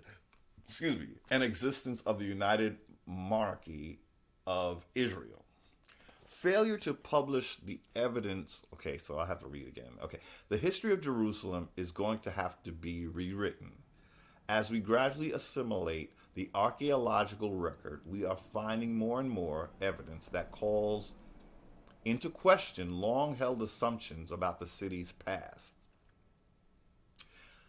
I'm going to jump. Failure to publish the evidence from the large excavations conducted in Jerusalem since 1960. Okay, so there was excavations in the Middle East, Jerusalem. Okay, so failure to publish the evidence from the large excavations conducted in Jerusalem in 1960 has created severe problems for scholars who wish to evaluate the Jerusalem of these periods. The directors of all four major excavations died without writing final reports. Not one final report from these excavations has been completed, although teams of archaeologists are now working on them in Jerusalem, Manchester, England, and Leiden in the Netherlands. The history of Jerusalem in the late Bronze and Iron Age is usually based on an analysis of written sources. The Bible and some archaeological texts and documents, such as the 14th century BCE Amarna letters from Egypt. Archaeological materials from Jerusalem itself are then used to clarify and confirm this picture. However, I shall proceed here from the opposite direction, starting with the archaeological evidence from the site. See, this is why I really did like him, because he was going with the facts. He wasn't going with like Bible and the letters and he said she's going to start with the archaeological evidence. That's what we need. Most of the late Bronze Age material recovered from Jerusalem has come from tombs, especially one on the Mount of Olives that contain hundreds of pots, mainly of local ware, and from a pit south of the city, which held some pottery and a scarab. The scarab is the Egyptian beetle. That's very sacred to our Egyptian ancestors. As a sign of regeneration, the scarab beetle is like a sign of immortality and regeneration. Okay. So what they uncovered is some pottery and a scarab. North of the old city, the remains of what may have been an Egyptian temple were also excavated. We were Egyptians. We're being told that we were Hebrews, but it's looking like that's a lie. It was the Egyptians that were being oppressed into changing from their original religion to accept the Abrahamic faith. So technically we wouldn't really have been persecuted as Jews, because it's still an Abrahamic faith. I don't know how to say it where it makes sense, but it's more likely that the church would come after you for being Egyptian and following your traditions. That's what made you persecuted. Now, if you still buying into the Old Testament, why should that be a problem? If we were the Jews, at least we were going by the Old Testament, and that was part of the Bible, of the Catholics' Bible. So why would they persecute us? It kind of doesn't make sense, if people can feel me on that. But definitely they would persecute you if you're not into any of that Bible, the New Testament or the Old Testament. That's what we were being persecuted for. But they're saying it's because we were Jews. Anyway, okay. I'll read it again. Most of the late Bronze Age material recovered from Jerusalem has come from tombs, especially one on Mount of Olives, that contain hundreds of pots, mainly of local ware, and from a pit south of the city, which held some pottery and a scarab. North of the old city, the remains of what may have been an Egyptian temple were also excavated, but no remains of a town, let alone a city, have ever been found. Not a trace of an encircling wall, because Jerusalem is said to have had like a wall around it. No gate, no houses, not a single piece of architecture, simply nothing. What I'm trying to establish by reading this is that the story did not, any story of Hebrews and of Jerusalem could not have taken place in the Middle East over there, or the Egypt over there. This is what he's saying. And I read this because I should have, maybe I should have picked another chapter that wouldn't have irked me. But I want to establish that this man, he was really looking for hard evidence of what he. So when his hard evidence, in other words, as deeply as he went in with Jerusalem, is just as deeply as he went in with Egypt. So this is just one example of a chapter where he really went in. He was not playing games. I do give him that credit. So what he found out was there was no Jerusalem in where they're saying Jerusalem was. It was not enough archaeology. He said the people that did the original excavations died without a final report. It was nothing to report. A few pots and an Egyptian temple in Jerusalem.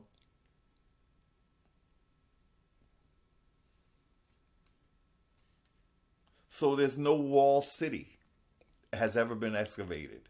So that was one of the signs that let him know that that story could not have taken place where they said it did. Okay, so let's see how we're going to finish this out. Okay, let's read a little further. No remains of a town, let alone a city, have ever been found. Not a trace of an encircling wall. No gate, no houses, not a single piece of architecture. Simply nothing. No prayer I could have put together would have been bold enough to ask for what I had just seen. In the same magazine, the announced Steiner's missing Jerusalem report, another archaeologist attempted to remove the great significance from Steiner's historic revelation. So in the same magazine, someone is trying to debunk her. He argued that ancient letters, again, this brother's not going with letters. He was going with the archaeological, okay? Letters can be faked. He argued that ancient letters found in Egypt and written from an Egyptian king of Jerusalem to the Egyptian pharaoh. Are you all hearing this? This is a technique that unfortunately the Bible is guilty of as well. Which Egyptian king?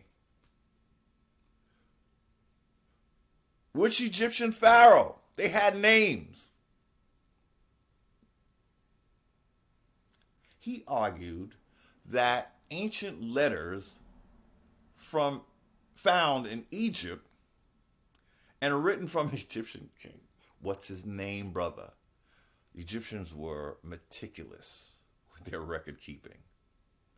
You should know which pharaoh it was.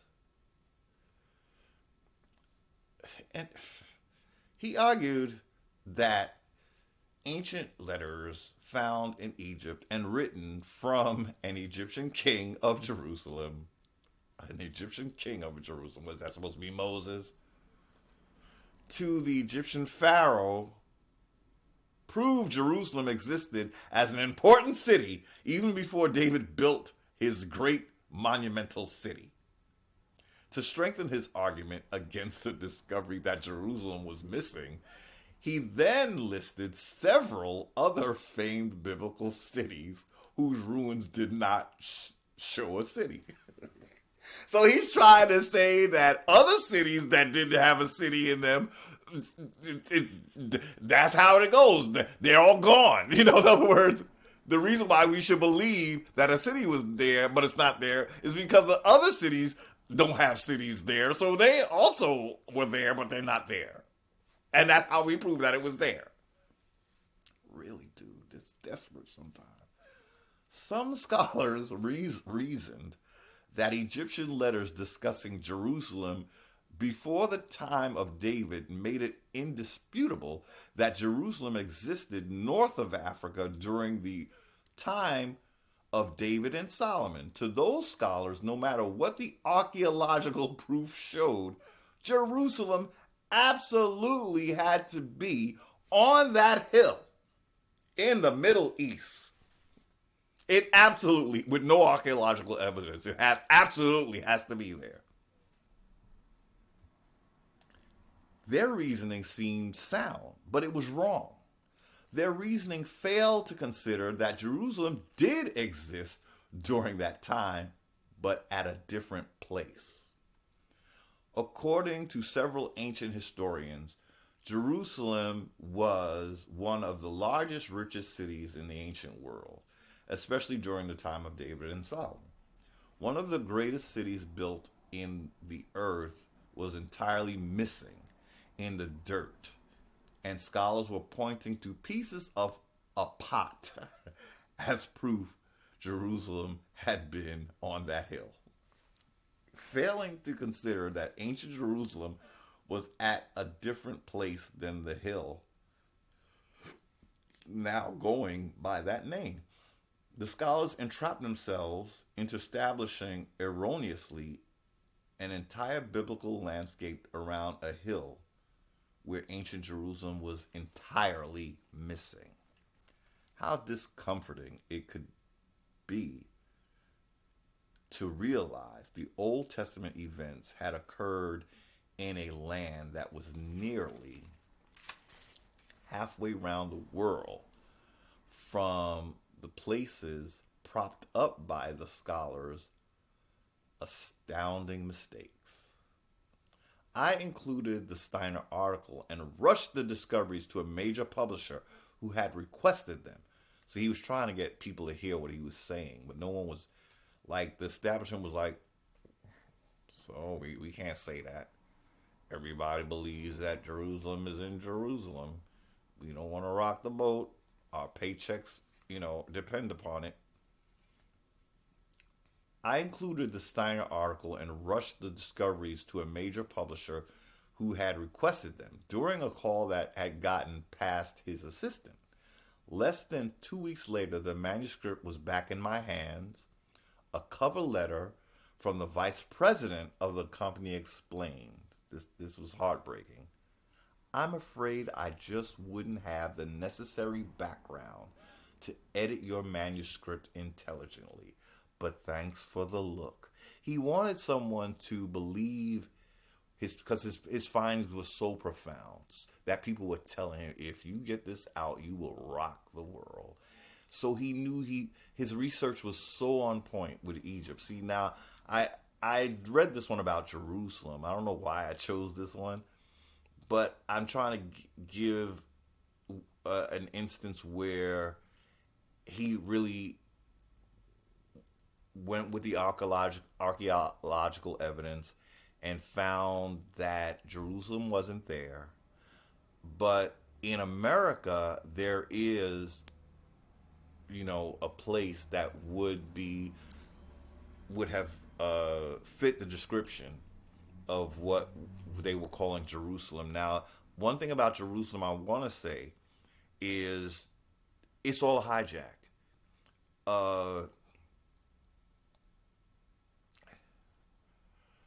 What do you call it? What do you call it?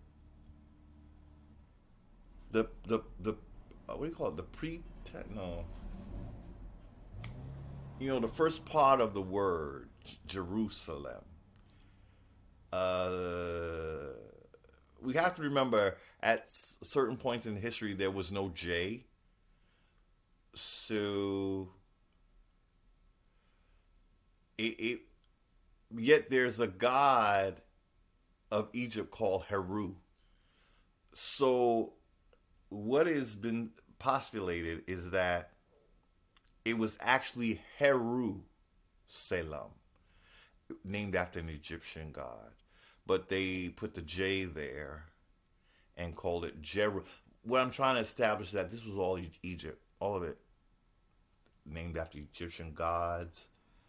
but it was hijacked and said to be Hebrew.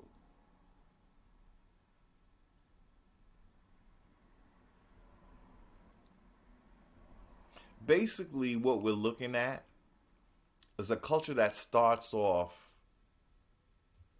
with indigenous people that look like you and me. But when we inject this element of a foreigner coming into, leaving his pagan land, only to come into another one, because God wanted him to get him out of that pagan, his own pagan country, and lead him to another pagan country, very questionable to me. That's just how my mind works. Sorry. So once he comes now, the face of that culture changes. And over time, the people that were one of the greatest people on earth and one of the greatest cultures on earth has been demonized as a result of this invader. And now he's promoting his doctrine, but it's at the expense and at the cost of sacrificing a whole other culture. In the real world, that would never be acceptable. Because you shouldn't have to demonize my culture to raise up your culture. Yours could be a freestanding one. In fact, you could take it back to where you came from and give it to your people. Seriously. Abraham could have said, you know what? They're not even my people anyway. Why am I here knocking myself out trying to create a new religion? How about I go home and bring this stuff home? No, God told him to leave them pagans and come over here and transform these pagans. Charity begins at home. Before you take what's the other scripture? Before you take the speck out of my eye, how about taking the log out of your own eye? Or just start over in a whole new place somewhere else. Like, you're coming with just you and your aged wife. You didn't even try to bring any of your own people, but you all up in my coffee.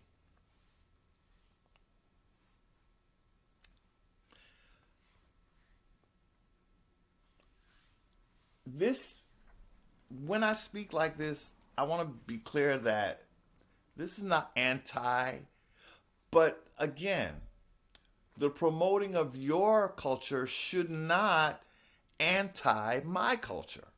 So if it is anti anything, it seems to me it went both ways, because your culture appears and then mine's is demonized. And then when I speak about it, now I'm anti your culture. But mine has been obliterated. Nobody talking about that. So no, it's not about necessarily condemning what I'm saying or being anti anything. It's about just take it home. Take it home. Ain't nothing wrong with your beliefs. But if it's infringing on my beliefs, and it's trying to say that what I'm doing is wrong and I have to follow you, I'm not you. I don't have to go by what I'm a whole different. There were two nations in Sarah's womb, according to the Bible. So if we're two, why are you trying to make us one? The scripture said it's two. Two different. In fact, they were fighting in the womb. Why not just separate them? If that's what was said, they're two different. Could the fight have been that one of them is trying to enslave the other and he was fighting for his life? Because isn't that what actually ended up happening? The fight, yeah, it just occurred to me. Was that fight, even in the womb, these two brothers were fighting? Brothers. Two brothers. Same race.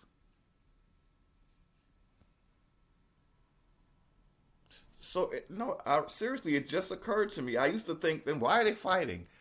But I realized one of them was fighting for his life. Mm-hmm. Mm-hmm. Mm-mm. And you read behind the lines. Sometimes it's scary. You won't believe what you're reading. Two nations. What I'm saying is, here, it's a picture of that. It's two different nations, but you are coming and trying to force yours on me, but it's not me. We're two different nations. Why can't you just leave it that way?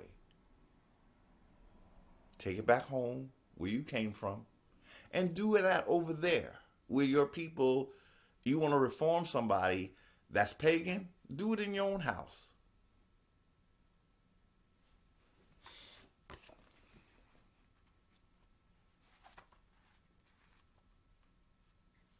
Okay, what is this?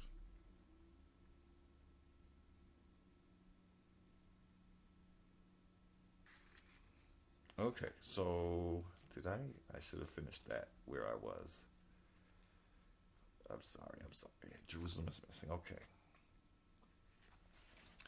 I included the Steiner article and rushed the discoveries to a major publisher who had requested them during a call and had gotten past his assistant, so he got kind of far. Less than 2 weeks later, the manuscript was back in my hands.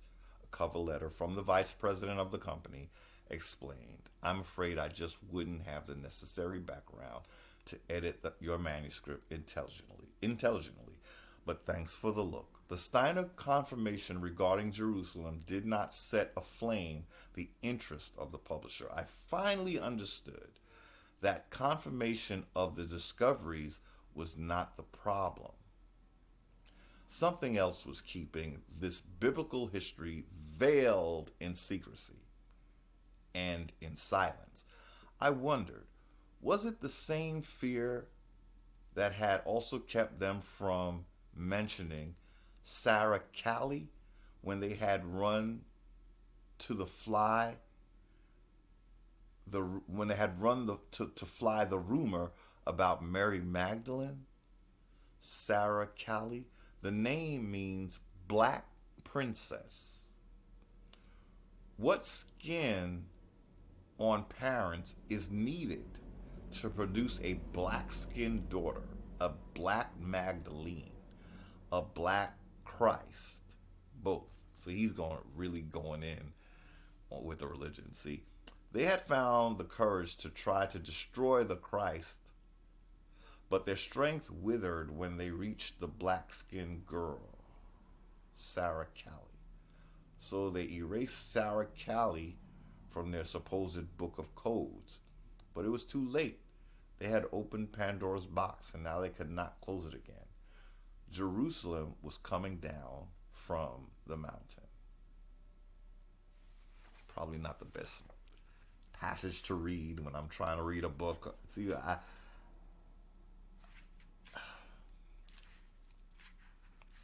okay, so I guess I took the scenic route. I wanted more something about Egypt. Okay. But I realize he is kind of he I forget how early on that he started looking for, you know, Abrahamic traditions.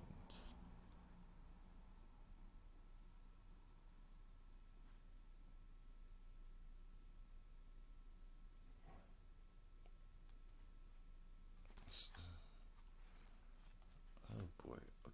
So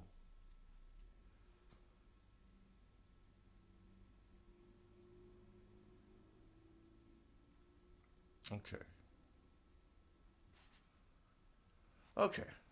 Maybe I'll read another chapter that talks a little bit more about Egypt. Okay. Here I am shooting myself in the foot, you know. Okay. Okay. Okay. This is chapter 20. A Pharaoh's voyage maps the Americas.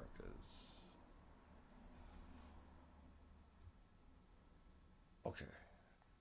Okay, so he found something about Heliopolis.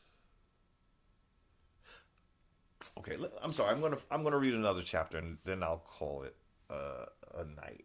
I hope you understand where I was trying to go with the Jerusalem thing. This again, the significance was it wasn't so much to validate Jerusalem, but just to show that an archaeologically what they say took place in the Middle East could not have taken from what this man was discovering.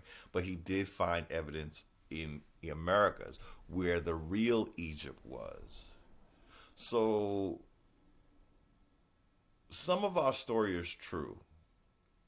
Like, I don't think we will call, I really don't think that we were Jewish.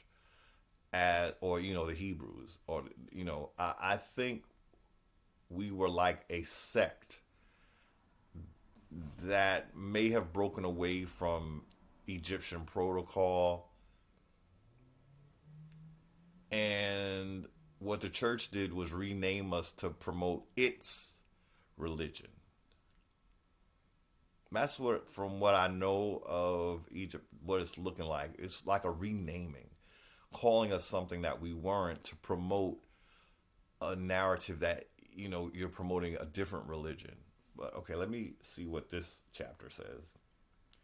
Egypt's priest had revealed to Herodotus how the flood-prone swampy site in the valley of Mexico had been drained, how the land was dug out to form artificial lakes, and how a mound of land was left standing to create the man-made island that became Memphis.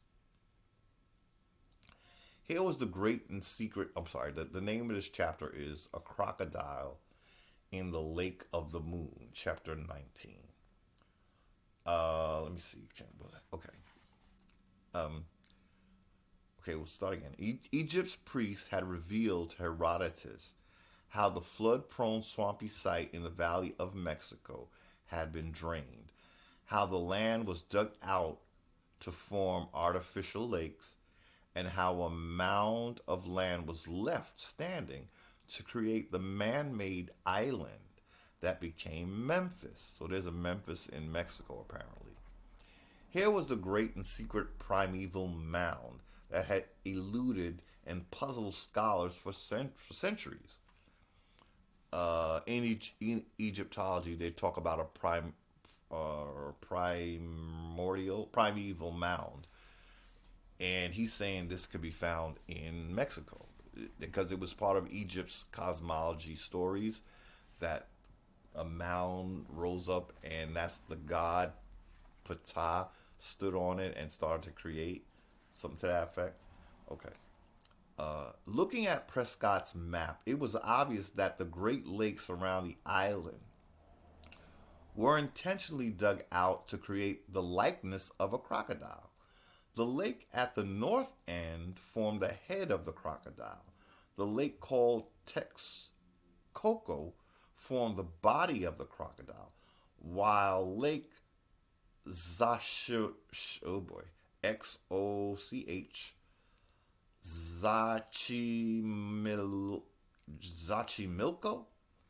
Xochimilco was channeled into the likeness of the crocodile's tail. The reason for the crocodile design of the lakes around this island was this: the worship of the gods, the temple services, and the cult of Apis were introduced by Menes, that was the Pharaoh Menes, King Menes, who is said to have been devoured by a crocodile. Ooh, I didn't know. I remember reading this, and I didn't know that happened to one of the kings of Egypt. Was eaten. The first king, Menes, he united the north and the south. He's saying he was eaten by a crocodile. Damn. The builder of Memphis had been killed and eaten by a crocodile. It was amazing to see the Aztec histories also remember the disastrous attack by a crocodile on the ruler who had built this island city in Mexico. The Aztecs gave this man the name Tez, Tezcatlipoco. Tezat, Tezcatlipoco. Tezcatlipoco. Tezcatlipoca. Tezcatlipoca. Oh boy. It's one of those tongue twisters. And they said of this king at Tezcatlipoca. Tezcatlipoca. Tezcatlipoca. Tezcatlipoca. Tezcatlipoca. T-E-Z-C-A-T-I... No. Tezcatlipoca. Tezcatlipoca. I don't know how to... I'm trying to say it the way it would be said in their language, but I can't. Okay. The most powerful of the earthly spirits was Tezcatlipoca. Okay. The Aztec gave this man the name Tezcatlipoca. In the night sky, the symbol of the god Tezcatlipoca could be seen as the group of stars we call the Great Bear. To the Aztecs, this was the single footprint of the god who had lost his other foot when he drew the earth out of the waters in the titanic struggle before mankind was created. The god tempted the earth monster to come to the surface of the waters and drew her on with his enormous foot. The gigantic monster snapped off his foot, but he in turn tore off her lower jaw, and she never again sank back into the waters. On her rugged back, all the tribes of men were created and lived. Interesting. It was this island which appeared to float on the back of the crocodile-shaped lake that was meant by Aztec expression, on her rugged back all the tribes of men were created and lived. This history of Menes Tezcatlipoca and the crocodile could explain why the district of Memphis was known as Crocodilopolis. Crocodilopolis. The history of the Aztecs, Tezcatlipoca, mirrors the history of Egypt's Menes, just as the Aztec island city mirrored descriptions of Memphis. The meaning of the design of the West Lake, showing a woman carrying the island on her back, is explained by Egypt's sacred traditions about the Egyptian deity called Heru. Some ancient Greek writers call this deified pharaoh Horus. Before Heru was born, his mother was forced to hide on an island to protect his hereditary prince from being murdered by another lord who wanted to rule Egypt. Egypt always had an allegory that had a wicked sort of stepbrother or somebody trying to rule Egypt and trying to kill the true heir in order to take his birthright. So it's very interesting that the position that men of color find themselves in the Americas, that they're like the child that is constantly being hunted down because the birthright is ours, by our mothers and our fathers, our forefathers and foremothers. But there's someone who doesn't want you to get that birthright.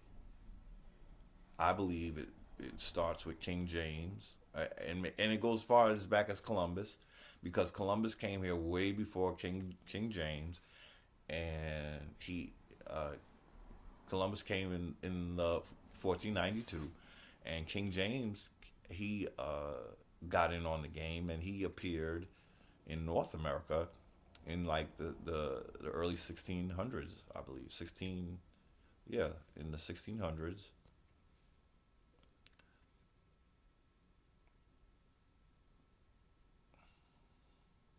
I believe what happened was when Columbus came, he brought a lot of us to Europe.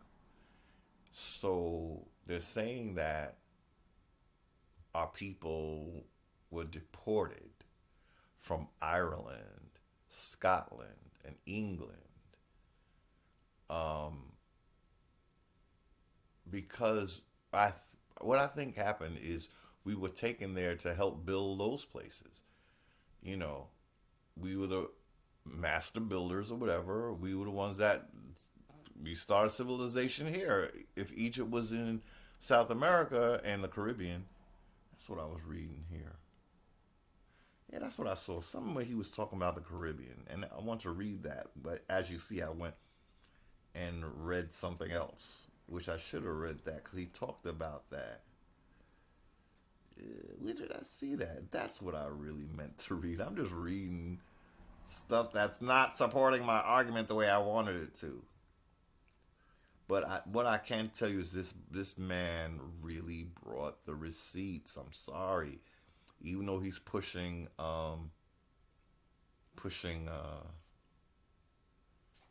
his religion. The thing is, when it comes to Egypt, he really uncovered that Egypt. It was the first book that convinced me, and now I know. I really see. This is what I was gonna read. Shit. Excuse me. Was this it? Because he mentioned the Caribbean, and I thought that was the chapter that I was reading, but apparently it wasn't the first one.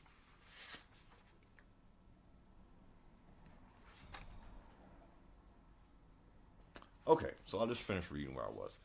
Before Heru was born, his mother was forced to hide on an island to protect hereditary prince, this hereditary prince, from being murdered by another lord who wanted to rule Egypt. As a young child, Heru stayed hidden on the island and was carried on the back of a woman called Isis and her sister called Neith.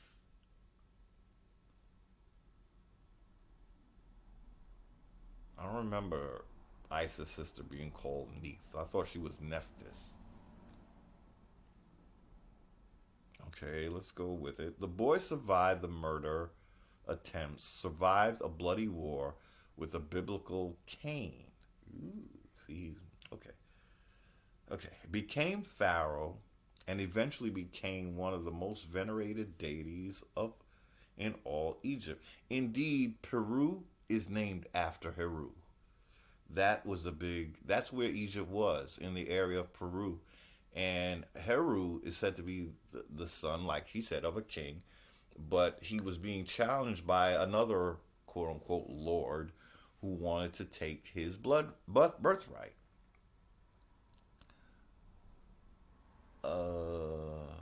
Okay.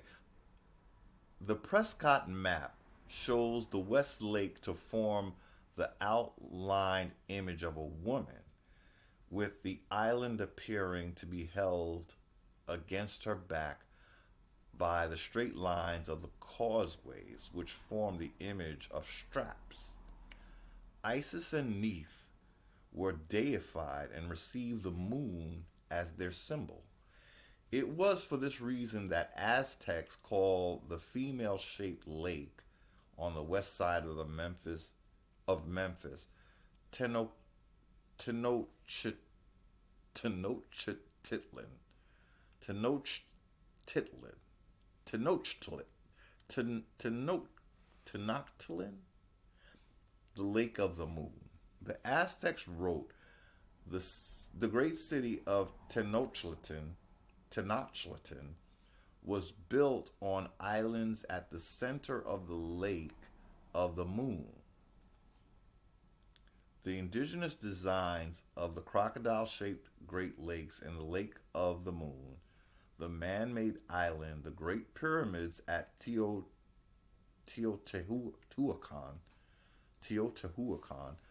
the famed labyrinth, the great road of the gods, all these things endured long enough to show that Memphis and Heliopolis had existed in the Americas, in Mexico.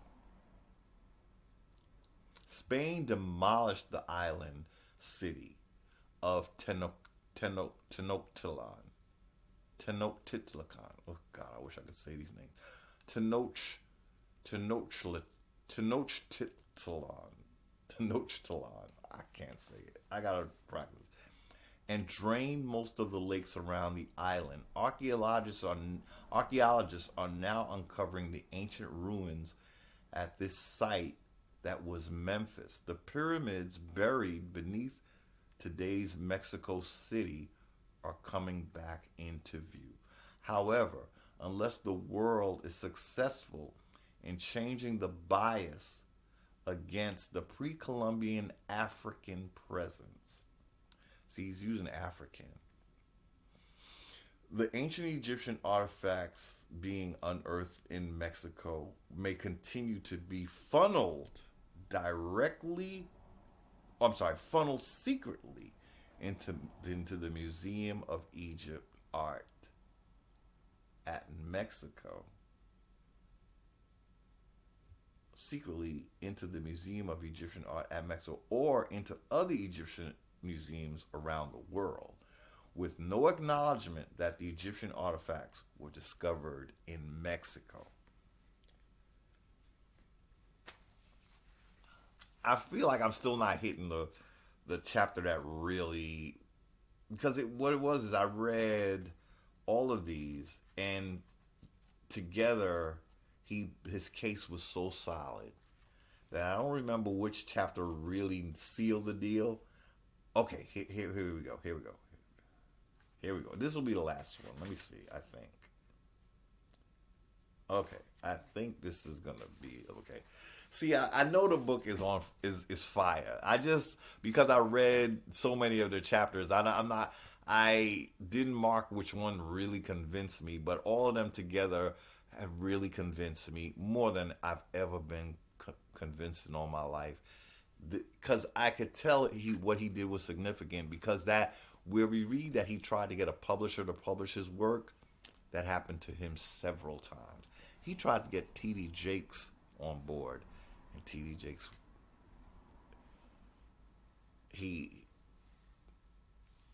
no one was hearing him, because they knew that what they had been preaching, they had to continue preaching, because it's a propaganda to have us looking to Africa.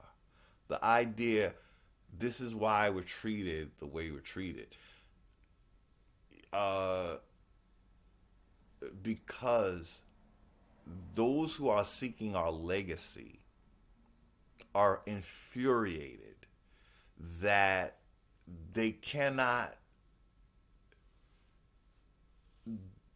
don't know what else they can do to seal us from ever uncovering these kind of truths. Like, it's like, again, no rest for the weary. It's like you spend every think tank that you could come up with. How do we keep this from them? We don't want them to find this out. They're from Africa. That's what we have to keep. So put Egypt in Africa. That could be one way. Okay, let's go with that. When Egypt is actually here. The fact that Egypt is in America is a game changer. And it's a game that they never wanted the game to change to this, because that's going to start to tell who we are. So let's see if this chapter might help a little bit.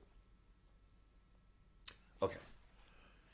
Okay, he is going to mention Africa. See, he confused me a little bit because he's still introducing the word Africa, but at the same time, he's saying that what he's saying is that we predate Africa. See, so that's why it's a little confusing, but he still does manage to prove that Egypt is in the Americas. He really did his homework on this.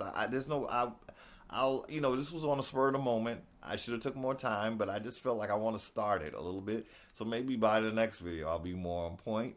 Okay, but here's chapter 13. In these should hold their peace. If these should hold their peace. Okay, let's see. It's what I want to read. I'm trying to get to that.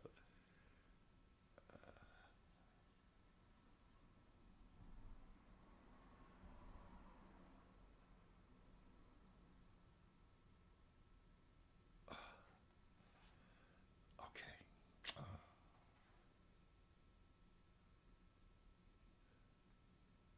I'm trying to really.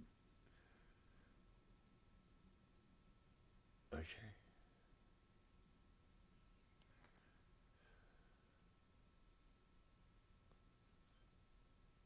Okay. Okay. Let's see. Okay, I'm just going to start on chapter 13. Okay. He had his doctorate and was a scholar of pre Columbian history at the university where I worked. So let's see. This is how he's starting it off this way. So let's go with that. Okay. He had his doctorate and was a scholar of pre Columbian history at the university where I worked. After a long wait, he finally arrived at his office as I was leaving.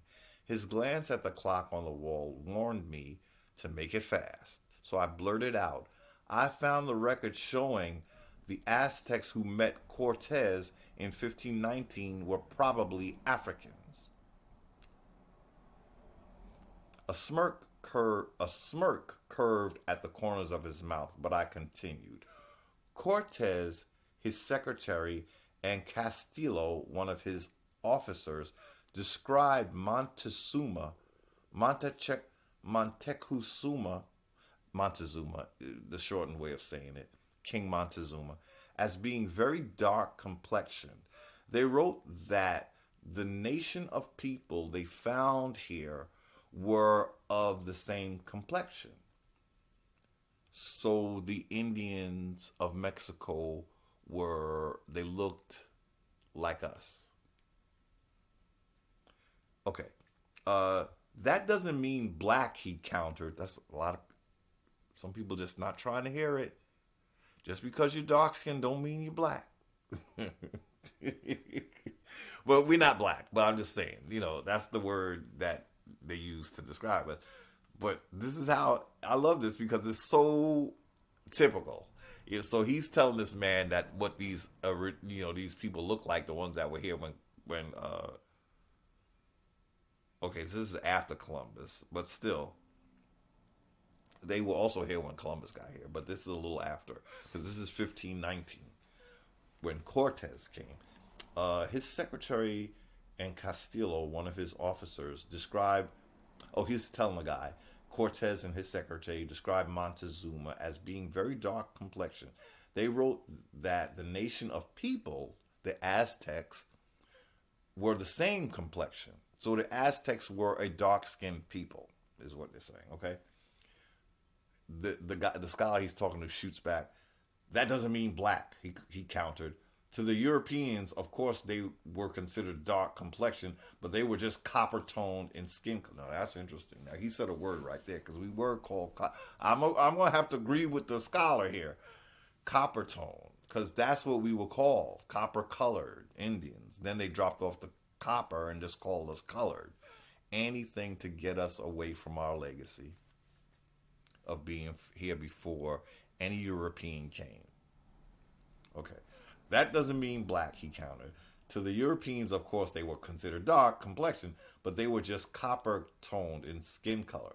Then he offered the name of some books that could help me remove my misunderstandings. I've already read those. This man was on it. He really was. You just got to read this book. if you want to know where Egypt was, that's the importance of this book. From there, for me, I'm going in a different direction than he's going, and that's okay because this is part of my learning, curve. So he just proved to me what I was looking for, that Egypt was in the Americas. And these passages I'm reading, I don't know if they're doing a good job at saying that, but let's go. Because he's putting a religious slant on it. I want it to be where we just focus on Egypt. I don't want to talk about Jerusalem. I really don't. Because again, those you can consider them enemies of Egypt. So if you're trying to uncover her, you want to stay, keep her in a positive so it can come to you. You don't want to go with what the enemies of Egypt are talking about, if that makes sense. And I was so overwhelmed by his evidence that Egypt was in the Americas that I guess I overlooked where he was talking about Jerusalem and King David and characters that we can't prove existed. We just hear about them, but there's no tombs. There's no in all of his talking, he still hasn't uncovered one tomb. Now he's saying that it took place in America, right? So that means Moses, that means King David, that means Solomon. He has said nothing about these bones and where they should be here somewhere, So again, he's just going with he's taking the Bible literally, and he's acting as if these people existed. But I was so impressed with his other study that I kind of overlooked that he was still pushing. So in other words, he must have impressed me, because for me to pick up this book where he's talking about King David, and I ain't trying to talk about King David, he impressed me enough that I overlooked that. Now I'm reading it, and I'm like, okay. But in other words, his stuff was so overwhelmingly convincing that I was impressed. I was impressed with his discovery of Egypt being in the Americas. He proved it to me. I just having trouble finding the chapter that really did it, but I think it was because it was a combination, Okay, I've already read those, he told this guy that said that, I quickly responded. Noticing that it was now 5 o'clock, I had not offered the most convincing discovery. I let it out. Okay, what is this? Okay, so the guy told him they were just copper tone in skin. Then he offered the name of some books that could help me remove my misunderstandings. I've read those, I quickly responded. Noticing that it was now 5 o'clock, I had not offered the most convincing discovery. I let it out. The writings of Sahagun say the Mexicans did not come from the north or northwest into Mexico. Sahagun wrote that they arrived by boat coming from the direction of the rising sun, and that they landed on the Gulf Coast of Mexico at Panutla. Oh, these words. P-N-U-T-L-A, Panutla. Even Montezuma told Cortez that the Aztecs were not from this land, but were newcomers and foreigners who arrived by boat coming from a land that lay in the direction of Africa. These black Aztecs wearing clothing described as African in design were in fact Africans. He looked away from the papers that I offered to him. I think you've misunderstood something in the writings, he calmly insulted. I've got to go. I hope you'll keep me posted on your work. His secretary was standing at her desk by the door, ready to lock up for the evening. I thanked him for his time and gathered up my papers. I was almost through the large clear glass doors when I turned to his face. This doctor. And then he said, the Spanish explorers did not say the Aztecs were brown or copper tone. They said black and very dark. They were Africans. Okay. I was not prodding for a response. I wanted him to know that his feeble denials had absolutely no effect on my perceptions. By now, I had consulted over a dozen of the most knowledgeable historians on Aztec and Mexica history. I had absorbed Sahagan, Diego Duran, Castillo, Columbus, and much of the encyclopedic work of Hubert Bancroft. My confidence in the African presence in ancient America could not be easily rattled. I was already armed with the text that the professors wanted to use to deny the African presence. I knew those texts argued for, not against, the Africans. The next day, I telephoned the research librarian who had introduced me to the Black Caribs, the Caribbeans, at the start of the search. Her response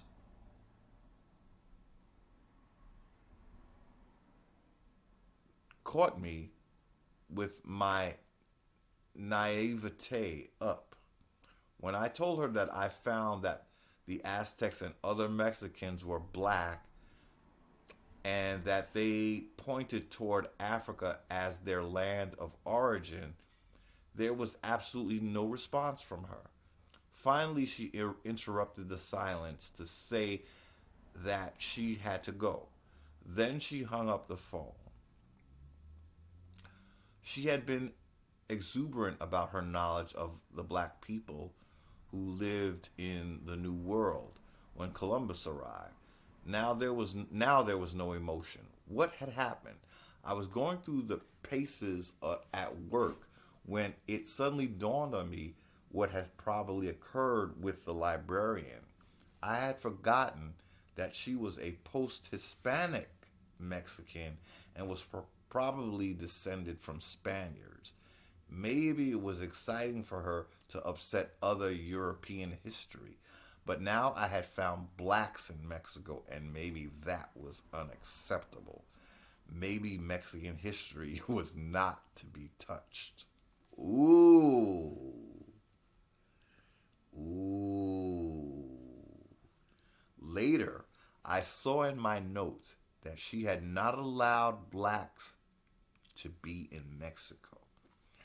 She had said to me, I know there were several groups of blacks here, and not just in the islands, but in South America too.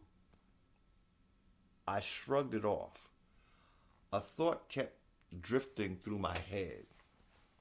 It was something from the Bible about stones crying out. I found the passage in the 19th chapter of Luke. And when he has come nigh, even now at the descent of the Mount of Olives, the whole multitude of the disciples began to rejoice and praise God with a loud voice for all the mighty works that they had seen, saying, Blessed be the King that cometh in the name of the Lord, peace in heaven and glory in the highest. And some of the Pharisees from among the multitude said unto him, Master, rebuke thy disciples.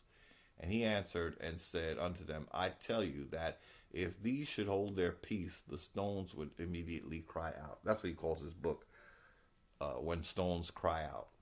When Rocks Cry Out, by Horace Butler. When I talked to my wife about my belief that God was giving some special thought to our house, she threw a gaze at me to measure me for sanity. I don't know if you should put that in in the writing, she advised. I think that would take away from the seriousness of what you're saying.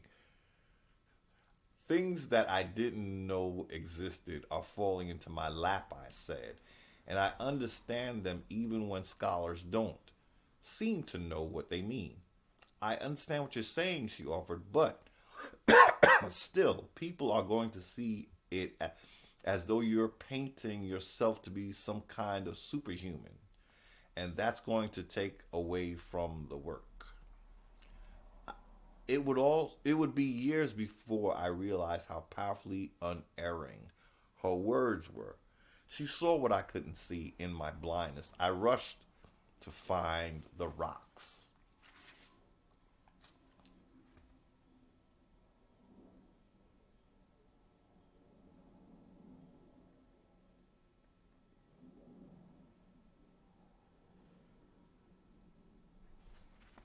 I realized, and I'm gonna have to probably cut this. This is all over 3 hours, and it's supposed to be a short video. Of course, I always say that. I realized, again, he's throwing a lot of Bible, but in even in the midst of this, he he thoroughly convinced me of what he found, that Egypt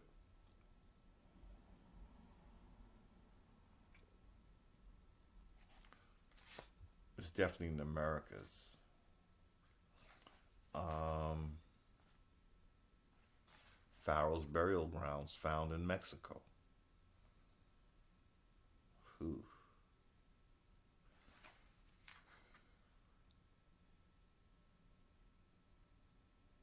So maybe I'll,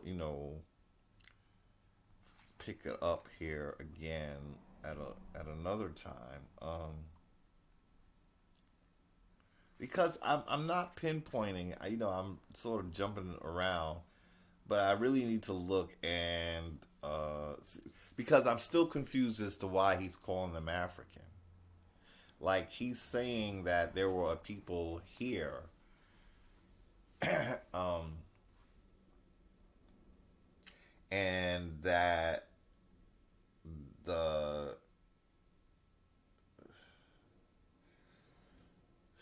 it's a little confusing because, again, he's saying that this is the old world. Basically, America is older.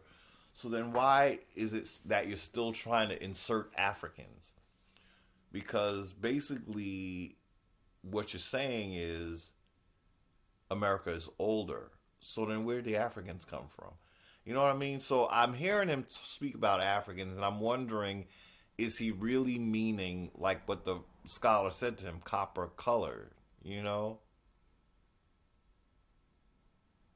because yeah, the idea that it's African is just not making sense to me.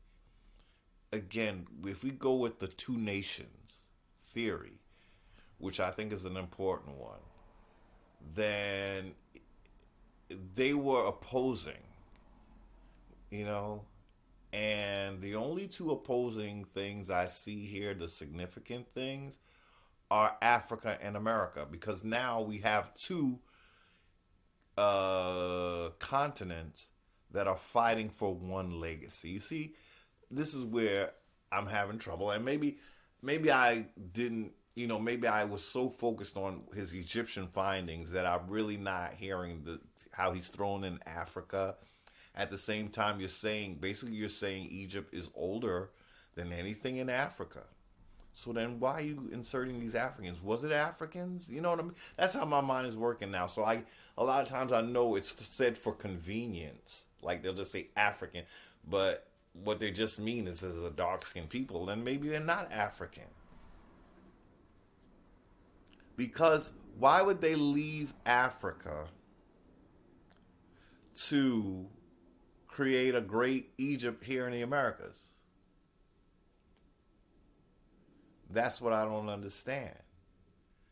So, in the midst of him realizing that Egypt is in America, I think he's not giving it full credit, because what you're saying is that our Egypt predates the African Egypt.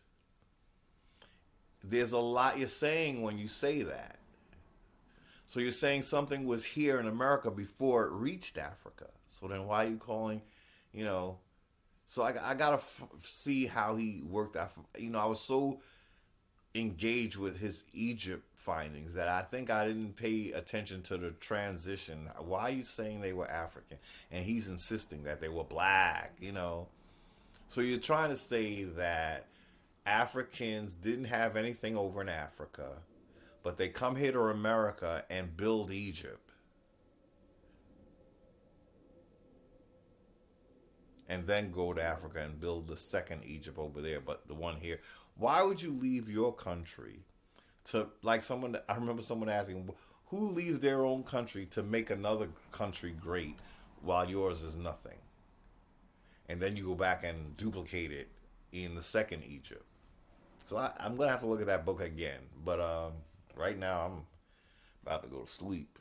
Um, so I don't know what I'm gonna call this video. I guess I'll think of it. It doesn't have to be tonight or this morning.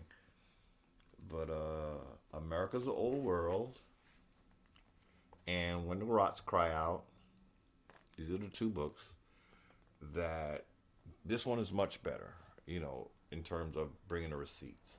This is just like a quick, bullet points, of him, and then he's trying to put in, the Islam. So to a point it's okay, but to another point,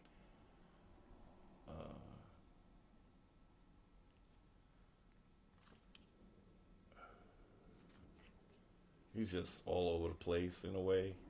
I wasn't too impressed with this book.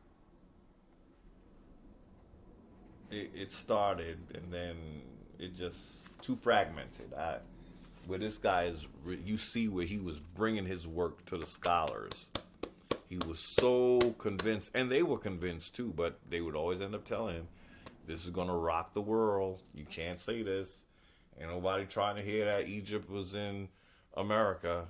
But then the Negroes are going to start being part of that conversation. So that's why, Anyway, I'm going to close now. Um, this was kind of a spur of the moment, and it ended up being 3 hours, 3.5 hours. I think this is the longest video I've done, I think. So yeah, but yeah, it was just sort of I was just inspired to do it. I didn't really have a real focus. Just want to talk, about generalizing what I've been reading and being inspired by the conversation I had with my good friend Jerome earlier. Thank you, Jerome, for a great conversation. Uh, just really nice. I guess I'll close now. Just wanted to sort of, again, it was just a spur of the moment, and I'm going to have to really get in this book and really find the smoking gun, because yeah, I got to find the parts where he was more focused on Egypt instead of trying to make it a Hebrew thing. Again, make it two different studies. You could go for your Jerusalem, but let's focus on Egypt and really be clear on that. But either way, he's very convincing. Horace Butler, When Rocks Cry Out. This is a quick overview, and I think I'm going to have to really get into it better.